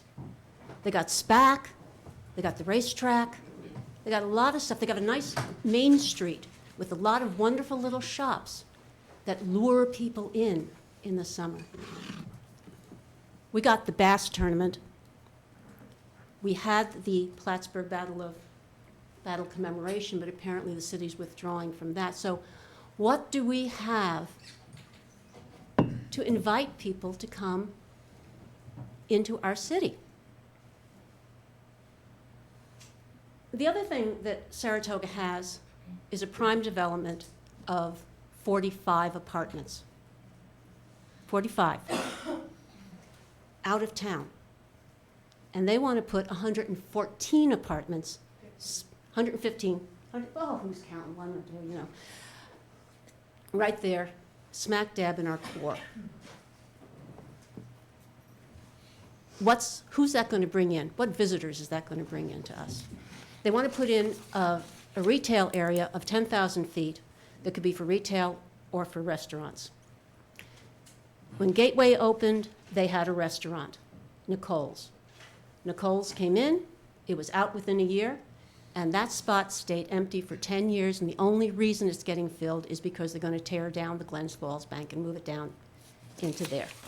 As for retail space, 10,000 feet, we probably have 10,000 feet of retail space up and down Margaret and over Brinkerhoff and Clinton in those buildings that are empty right now, where the retail's empty. So I don't see that putting in another 10,000 feet of retail is going to do us any good unless we can have small businesses, charming businesses in nice old buildings that will make people want to come down here. And if they have to pay to park, why would they come down here? You know, I say the idea is to make it more walkable. Well, it'll be walkable for the people who live here. People aren't going to walk down from Montreal just to go shopping in Plattsburgh. So 45 would be a nice number of apartments. It works for Saratoga. I don't know why we have to have 115. That was the original plan, talked about 45. It seems that the smaller the town, the bigger the development Prime wants to put in. A couple of years ago, they went to a little town called Alplas near Schenectady, in the Schenectady County, Glenville. They also wanted to put in a riverside apartment complex of 228 units. The people of Alplas did not want it, and their city, their town government, their managers listened to them. And I'm hoping that Plattsburgh will listen to its parents, its citizens. If this building goes up, the people who live there will have a lot of amenities. They will have a gym. They'll have a beautiful view of the river. And what do we get? What do we get for it? We get more taxes. And we don't get to go into that building and use that gym or stand out on somebody's balcony and look at the lovely view. But we're going to be paying for it. We're going to be paying the bulk of it. It's not right. It's not fair.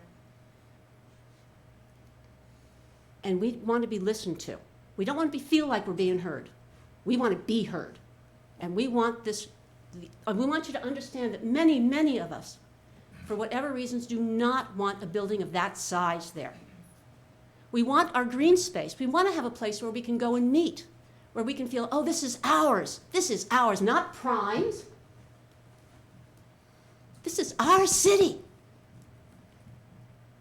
And just as businesses are going to be moving out, and I've heard it from more than one business, that they're not going to stay if this goes through, you're going to lose some residents too. Because why should we stay here? It's not our city anymore. Thank you.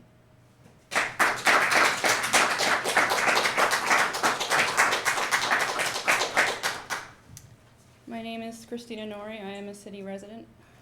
I know we're all very tired right now, so I appreciate your patience. I just wanted to touch on what Jonathan said about the many signatures that were submitted in opposition to this project.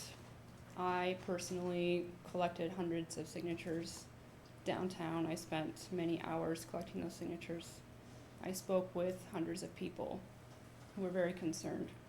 So I'm going to speak for them now and ask you all to do the right thing.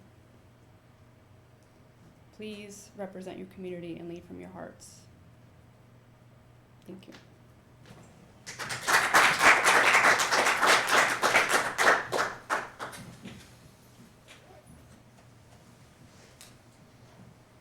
I just have a brief comment about the farmers market. It has to do with the economic and social life of the city. When I was in downtown this weekend, I went to the bookstore and Art said, you know, on Saturdays we have a bump of people coming in after the farmers market. They go to the farmers market and they walk down here. That farmers market, which Madam Chairman, you were speaking of in past tense as if it's already gone, because it is in your imagination. That farmers market creates economic and social life in the city that spills over every weekend into the rest of the city. We shouldn't forget that.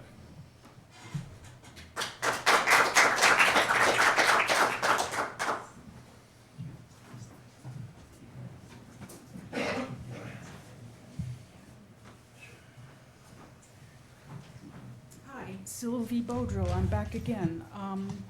So I have a number of concerns, and now is the time to address them. I'm not sure if you all see that what's happening in this town is a democratic deficit. That basically the city consulted the residents about what they wanted for their downtown, and then the city took those results and apparently shredded them and went on to do something that they thought was good for the city. So they had a dot poll. They asked people to vote on what they wanted for their downtown revitalization. And people voted for a whole bunch of things. But developing a multi-use project on the Durkee Street lot was amongst the lowest priorities, which very few people voted for. This is why you never hear anyone stand up and say anything good about it, because basically, I've never heard anyone stand up and say anything good about it. Because if you talk to the people of Plattsburgh, they don't want this project. The business people don't want it. They're telling you they're going to move out. So we're hoping that because you're not politicians, that you'll actually listen to the people of Plattsburgh. Because it seems that what's happening, if you watch what's happening, Prime has signed a deal. Prime's going to get some free land. Prime's going to get $4.3 million of taxpayer-generated funds. Prime's going to get 20 years of tax breaks that the citizens are going to have to subsidize. So Prime has a good thing going on. And they're not going to let go of it because they want to make money. They want to build as many apartments as they can to maximize their investment. So I would strongly encourage you to look at the business model that's being presented to you, because the idea was to revitalize Plattsburgh. For all that Prime is getting, what we as the citizens feel is that what we are getting is a sidewalk. We're getting a pedestrian paved sidewalk that's going to lead from the West Elcom Park to the riverfront. That's essentially what we're getting for all this investment. The mayor claims that this is going to bring high-paying people to the downtown area and that they're going to shop in the downtown area. So I'm very skeptical about that because in Winooski, Vermont, round the traffic circle, they built a giant apartment building and they put retail space at the bottom. And if you look at the bottom picture here, you will note that the retail space is currently unoccupied. It's empty. You know why? Because there's something going on in America called the retail apocalypse. Yep.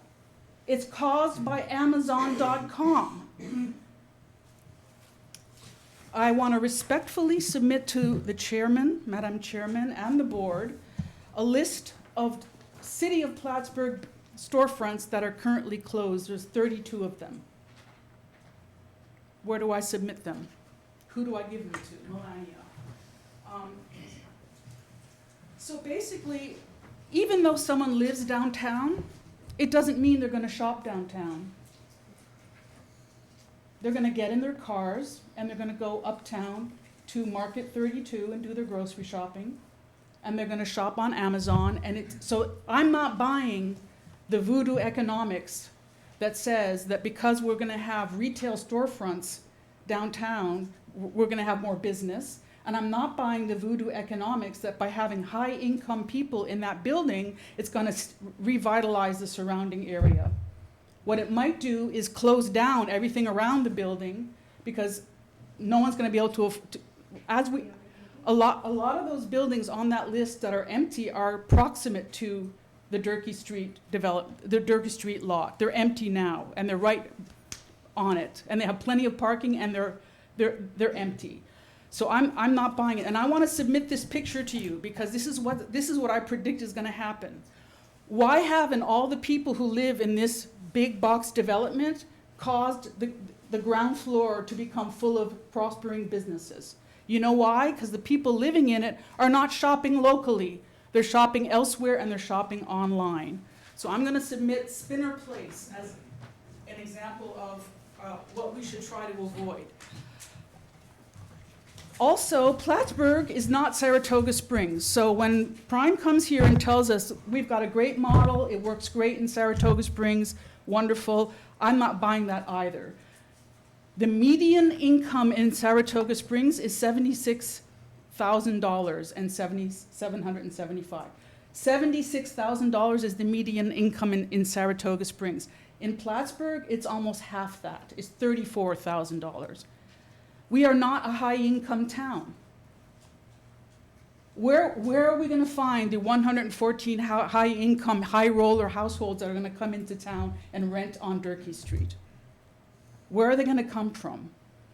This is a flawed model. The way to create high-income earners in Plattsburgh is to create high-income jobs in Plattsburgh, in the city of Plattsburgh. So I'm simply not buying that this is going to be the silver bullet that's going to revitalize our community. If anything, it might be the death knell, because local businesses are saying already some have left, and local businesses around there are going to leave.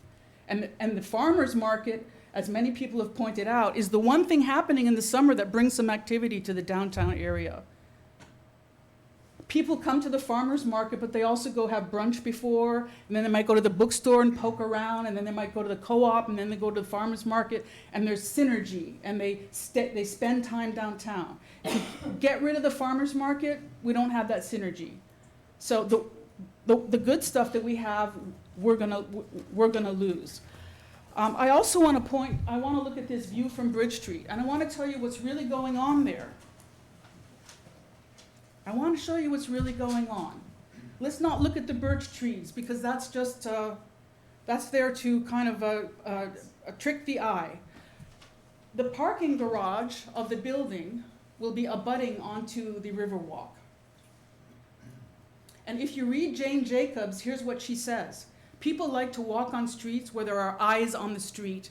They feel safe when there are eyes looking at them and looking back at them.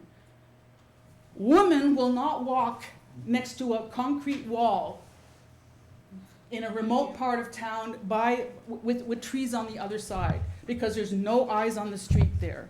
It's a dead zone. And putting birch trees there is just a way of camouflaging that. So I ask you the question, what's going to draw me to want to walk there? if you take away the trees, you've got a blind wall. And behind there is gonna be a wall because that's the interior of the project. So why would I wanna go there? I ask you that question. I also think that Durkee Street is a street that has multiple deliveries. It acts as the delivery zone for all the restaurants on Margaret Street. You'll often find double parked trucks there, multiple deliveries going on at the same time, and if you have diagonal reversing parking, egress into the prime parking lot, plus all these deliveries, it's going to be a nightmare. So I also think that I concur with others who say that Durkee Street will not work as a one-way street. And because I've gotten the signal, I'm going to respectfully stop because it's very late and we all want to go home. But thank you very much for listening to me. Thank you.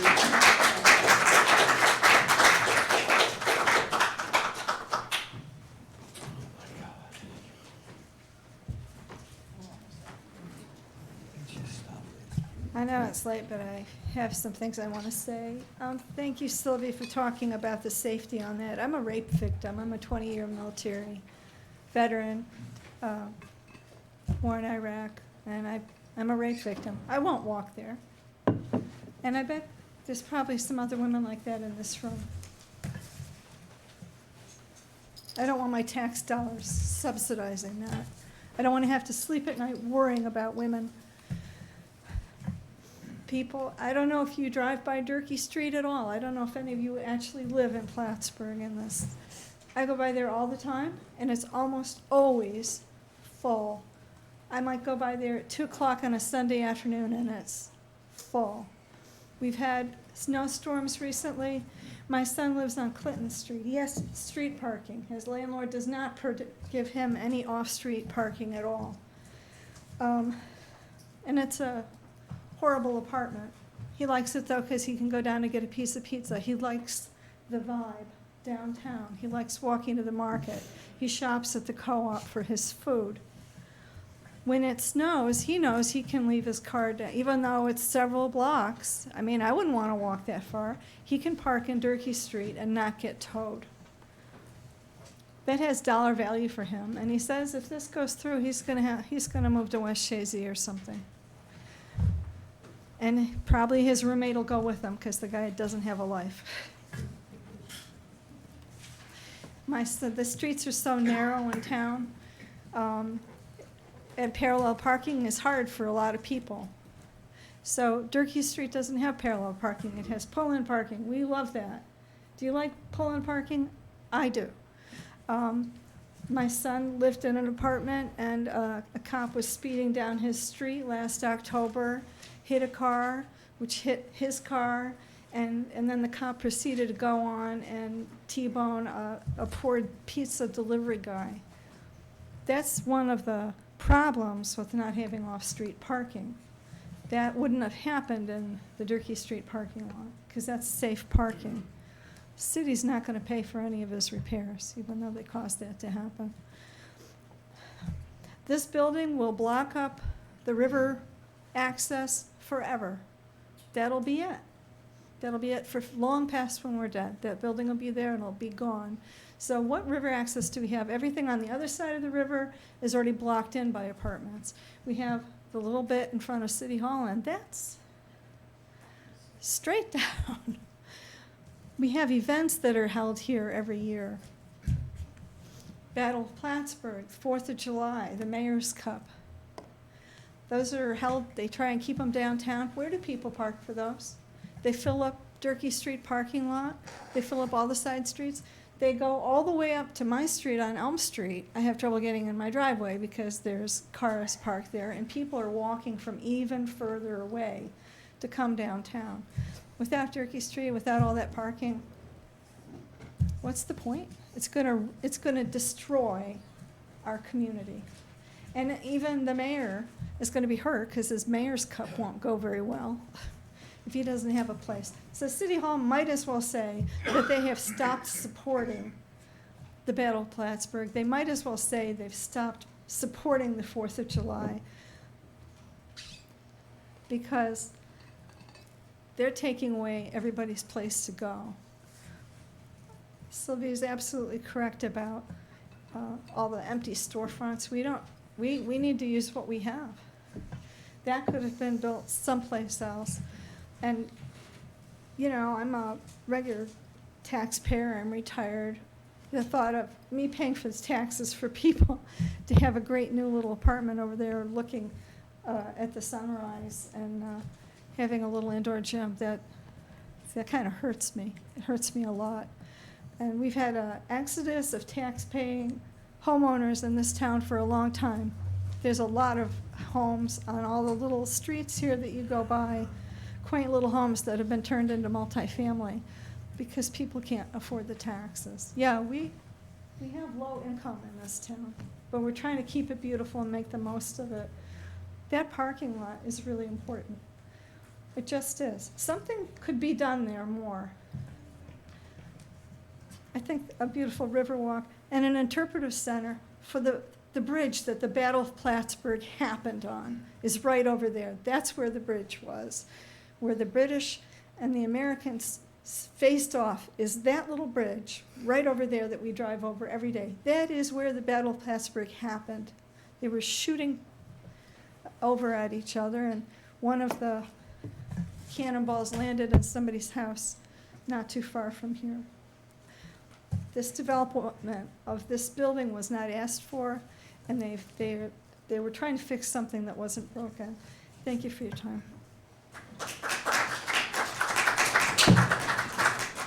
I'll make it quick. Everybody's pretty much said everything that's important except one big thing. 2 comments have been made. I think that one of them, the idea of we spend a lot of money to create parking and lighting down by the waterfront to bring in a hotel. And I was told that we couldn't use that parcel to bring in this project because it wasn't in the downtown corridor. I'm not sure if that's correct. And so that wouldn't be part of the grant money from Cuomo. And that may be true. But let's think of this. We're Plattsburgh. We're probably 1/5, 1/4, I don't know. You probably know, Sylvie, of the size of Saratoga. They have 45 units. That was originally proposed. I'm a landlord. Yeah, you want to make money. I get it. But us taxpayers are paying for it. My taxes just went up 6%. I'm next to a vacant, abandoned building. Our taxes are going to continue to increase to pay for your profits.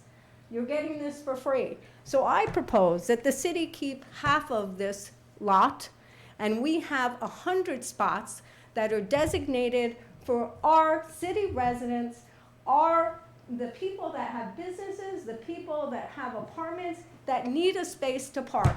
Because Sylvie's right. We have 32 or whatever you said vacant storefronts. I walk it every day. I live on Couch Street. 10,000 square feet of retail space is not what downtown needs. There is no way that we are going to fill those spots. And if you want to make money, that's great. Reduce your project. Have your residents or your tenants be able to go to restaurants, to go to business that are quaint, that are not going to be on Amazon, that are not going to be competing with Uptown. Because my family, the Kaplans, we've been here for a long time, and our business closed because of the development Uptown, because everybody wanted to drive. We want to make this walkable and friendly and have a purpose to come downtown. This is not going to help us. 45 high-end residents, tenants, great. 115, no. Have underground parking for 45, that's 2 or 3 times the number that you need. I know your calculations. We're in the downtown. There's no requirement for parking that is set in stone. But I'm telling you that every person that lives in a 2-bedroom, you can count on 2 people or 3 people living there. And 1.5 parking spots for each of your units is not sufficient. You want to bring business and have the community support it. Think of having half your size or 1/3 your size. Give 100 parking spots to the city so that we can keep our downtown and revitalize it. We need parking. We're going to have events. We need to have events to bring tourists here. I speak to Canadians all the time that come and moor their boats in the Dock Street and around the area near walking downtown. They walk to downtown, they say, you know, we live in Montreal, we live here, it was so cute, it used to be so quaint, we used to shop, we used to eat.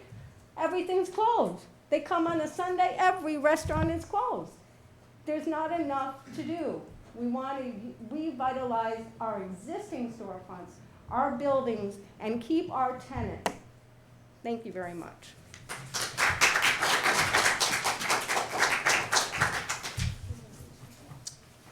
Everybody back cold. This has absolutely nothing to do with the DRI project. I have no opinion about it. I don't know if that's great, I don't know if that's bad, I don't know. Whatever happens with that. But as far as, and I'm gonna call it my, because I put so much time and energy into it.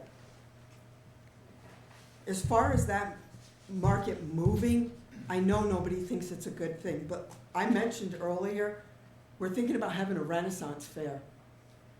Where do you want me to put it down there? Anybody? I mean, because there's nowhere down there to put anything in the magnitude that we want to do. I sent out 54 applications 2 weeks ago. I have 51 of them back. I don't know where I'd put all of them. I have no clue where I'm going to put them all unless we're down on Green Street. I just want to have an awesome market. So many people, oh yeah, let's expand. Where do you want us to expand over there? I want to have a food truck day. Where do you want the food trucks to park over there? Where do you want all the people to go? It's not going to happen. There's no place for us to do half of the stuff that we dream of doing. Every year we say, no, we can't do that. There's no place. Half the time we have garbage trucks and U-Hauls and everything blocking our vendors from even getting anywhere near their stalls. I know people don't like change, I get that. Change sucks. But unless it's for the better. And being down there is going to be for the better. Everything that Matt and Ethan and everyone has worked with Dick Crawford and myself to make it better down there, they have done nothing underhanded, they have done nothing sneaky, nothing. We know everything that's going on. He has done unbelievable with the plans for that place down there. People just need to give it a shot. Give it a try, would ya? I know change, I get it, okay. But if you just give us a try and see how good it's gonna be down there, as opposed to what we can't do over there. We just wanna make it, you want it bigger? Let us move and let me make it bigger. I'm not alone, I have 54 and about 30 people who want to be at that market. A folder this thick of people who would love to have an opportunity. I can't do it over here. You want me to grow, you want it to grow, just don't make it part of this. That's all I'm asking. That and this, we're different. Let us grow and let us be something better down there. That's all I'm asking. Thank you.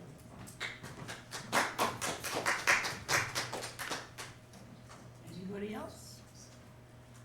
Anybody else want to go?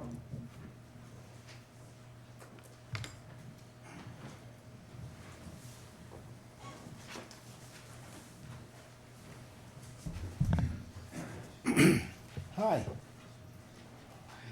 You all have a tough job. You have to listen to so much. I feel sorry for you. It's hard to sort this all out. But I just wanted to mention something earlier. You talked about having some bathrooms down at the marina, public bathrooms. So maybe we need some public bathrooms in some other areas also. I don't care where or whatever, just think about it. Public bathrooms.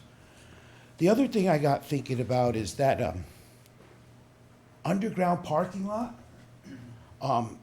the river, groundwater, erosion, flooding, keeping it dry. I don't know, I didn't have to do the engineering work and I don't have to worry about it in the future, but it's just something that came to mind. I myself like to be a mediator Whenever there's polarity, I believe there's a lack of communication. You bring a little communication together and the polarity or compromise or mediation or something good might come out of it. So I've been listening, and I keep hearing about this ideal example, this model downstate, where they got lots of money. And they're saying the value in these numbers is that it's a closed system, okay? We have no parking shortages in this little closed system. That's why we can circle it and say these numbers work. Well, Turkey Street's not a closed system. It's an open system, and what's surrounding it is a city that's deficit in parking. Now, I ain't gonna play no numbers games, but it's obvious people can use different calculations, methods, and whatnot to come up with numbers. Everybody who's gonna work with a number is gonna work it for their cause, their want, their needs. I keep hearing the words, we are comfortable with the parking. We're more than comfortable with the parking. Well, everybody else has told you they're not comfortable with the parking. Who are you going to trust?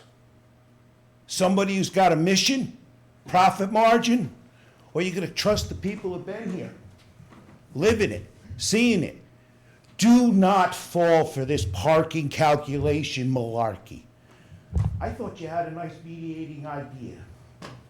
She wasn't against anything, no polarity. She wants the downtown revitalized. She wants it to be good. All we're simply asking is don't be so damn big. Okay. Therefore, you can have the $4.3 million and be given everything for $1 to create more retail space and housing. We need senior housing. We have empty retail space. So we're basically taking this historic site and we're giving it away to some corporation downstate. Why don't we give it away to some local developers? I'm sure we can find some good developers who love a deal like this. Okay? I try to ask myself, why are you here? You're all on the board. Any of you getting paid? You're all volunteers, right? You're a volunteer? Everybody this way is a volunteer, right? You guys are being paid to be here. Okay. I've been looking at your faces.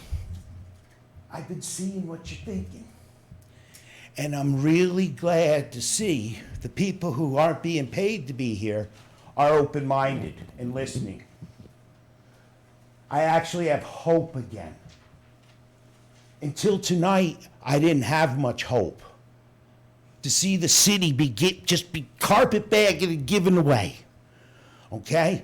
But I have tried to perceive your purpose, your responsibility, your role in our society. Tried asking Joe earlier, learning what's right, what you're really here for. Well, I want you to realize there are examples in parking of downstate. It's not exemplary of what's here. A simple open versus closed system analysis could tell you that. Who are you going to trust? Here's the biggest thing that I can't understand is we're giving this money away. Why don't they go somewhere else and make a living, earn their own money? When I hear about everybody wants what they want within there, I'm on my last minute. Okay, thanks. What I have perceived this as, everybody wanting. And I've just kind of come up with a cliche. You can't put 5 pounds of shit in a 3-pound bag. And don't sell the city out down the road. Thank you for your time.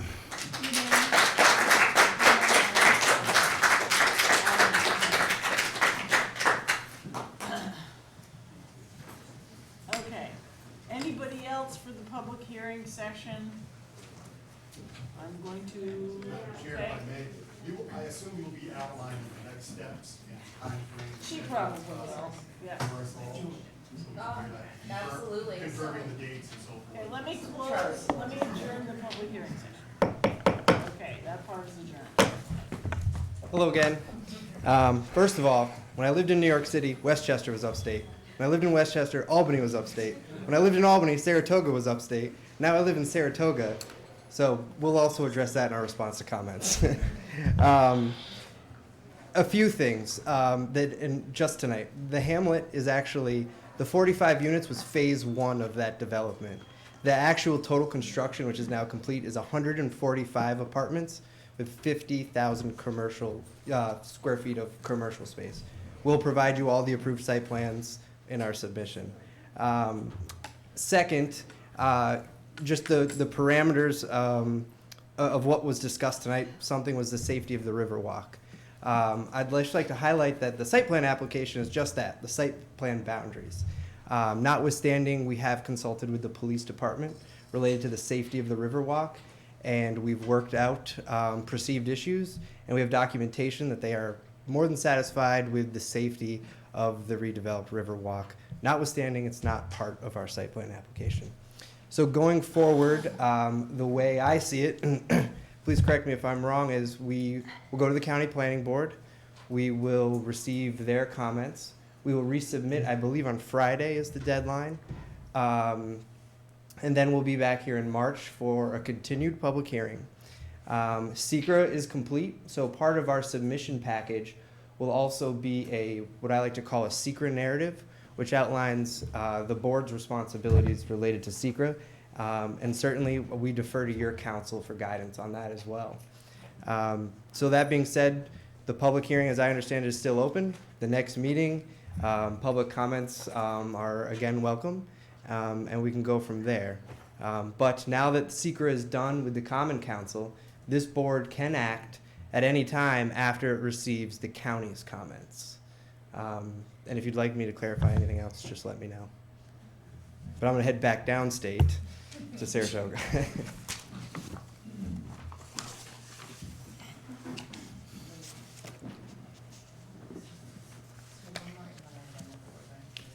We do.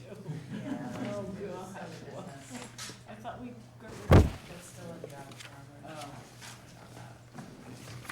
So we have one more item of business, which we're not gonna discuss, which is, our organizational bylaws. You don't care about that. We're not ready to discuss the teenage changes. What is your next meeting? It's March 23rd, fourth Monday in March.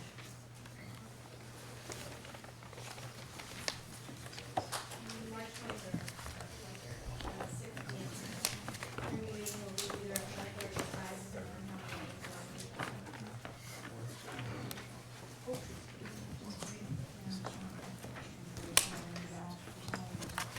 how Can I get a motion to close the meeting? Do I have a second? Second. Everyone, all in favor? Don't need a roll call?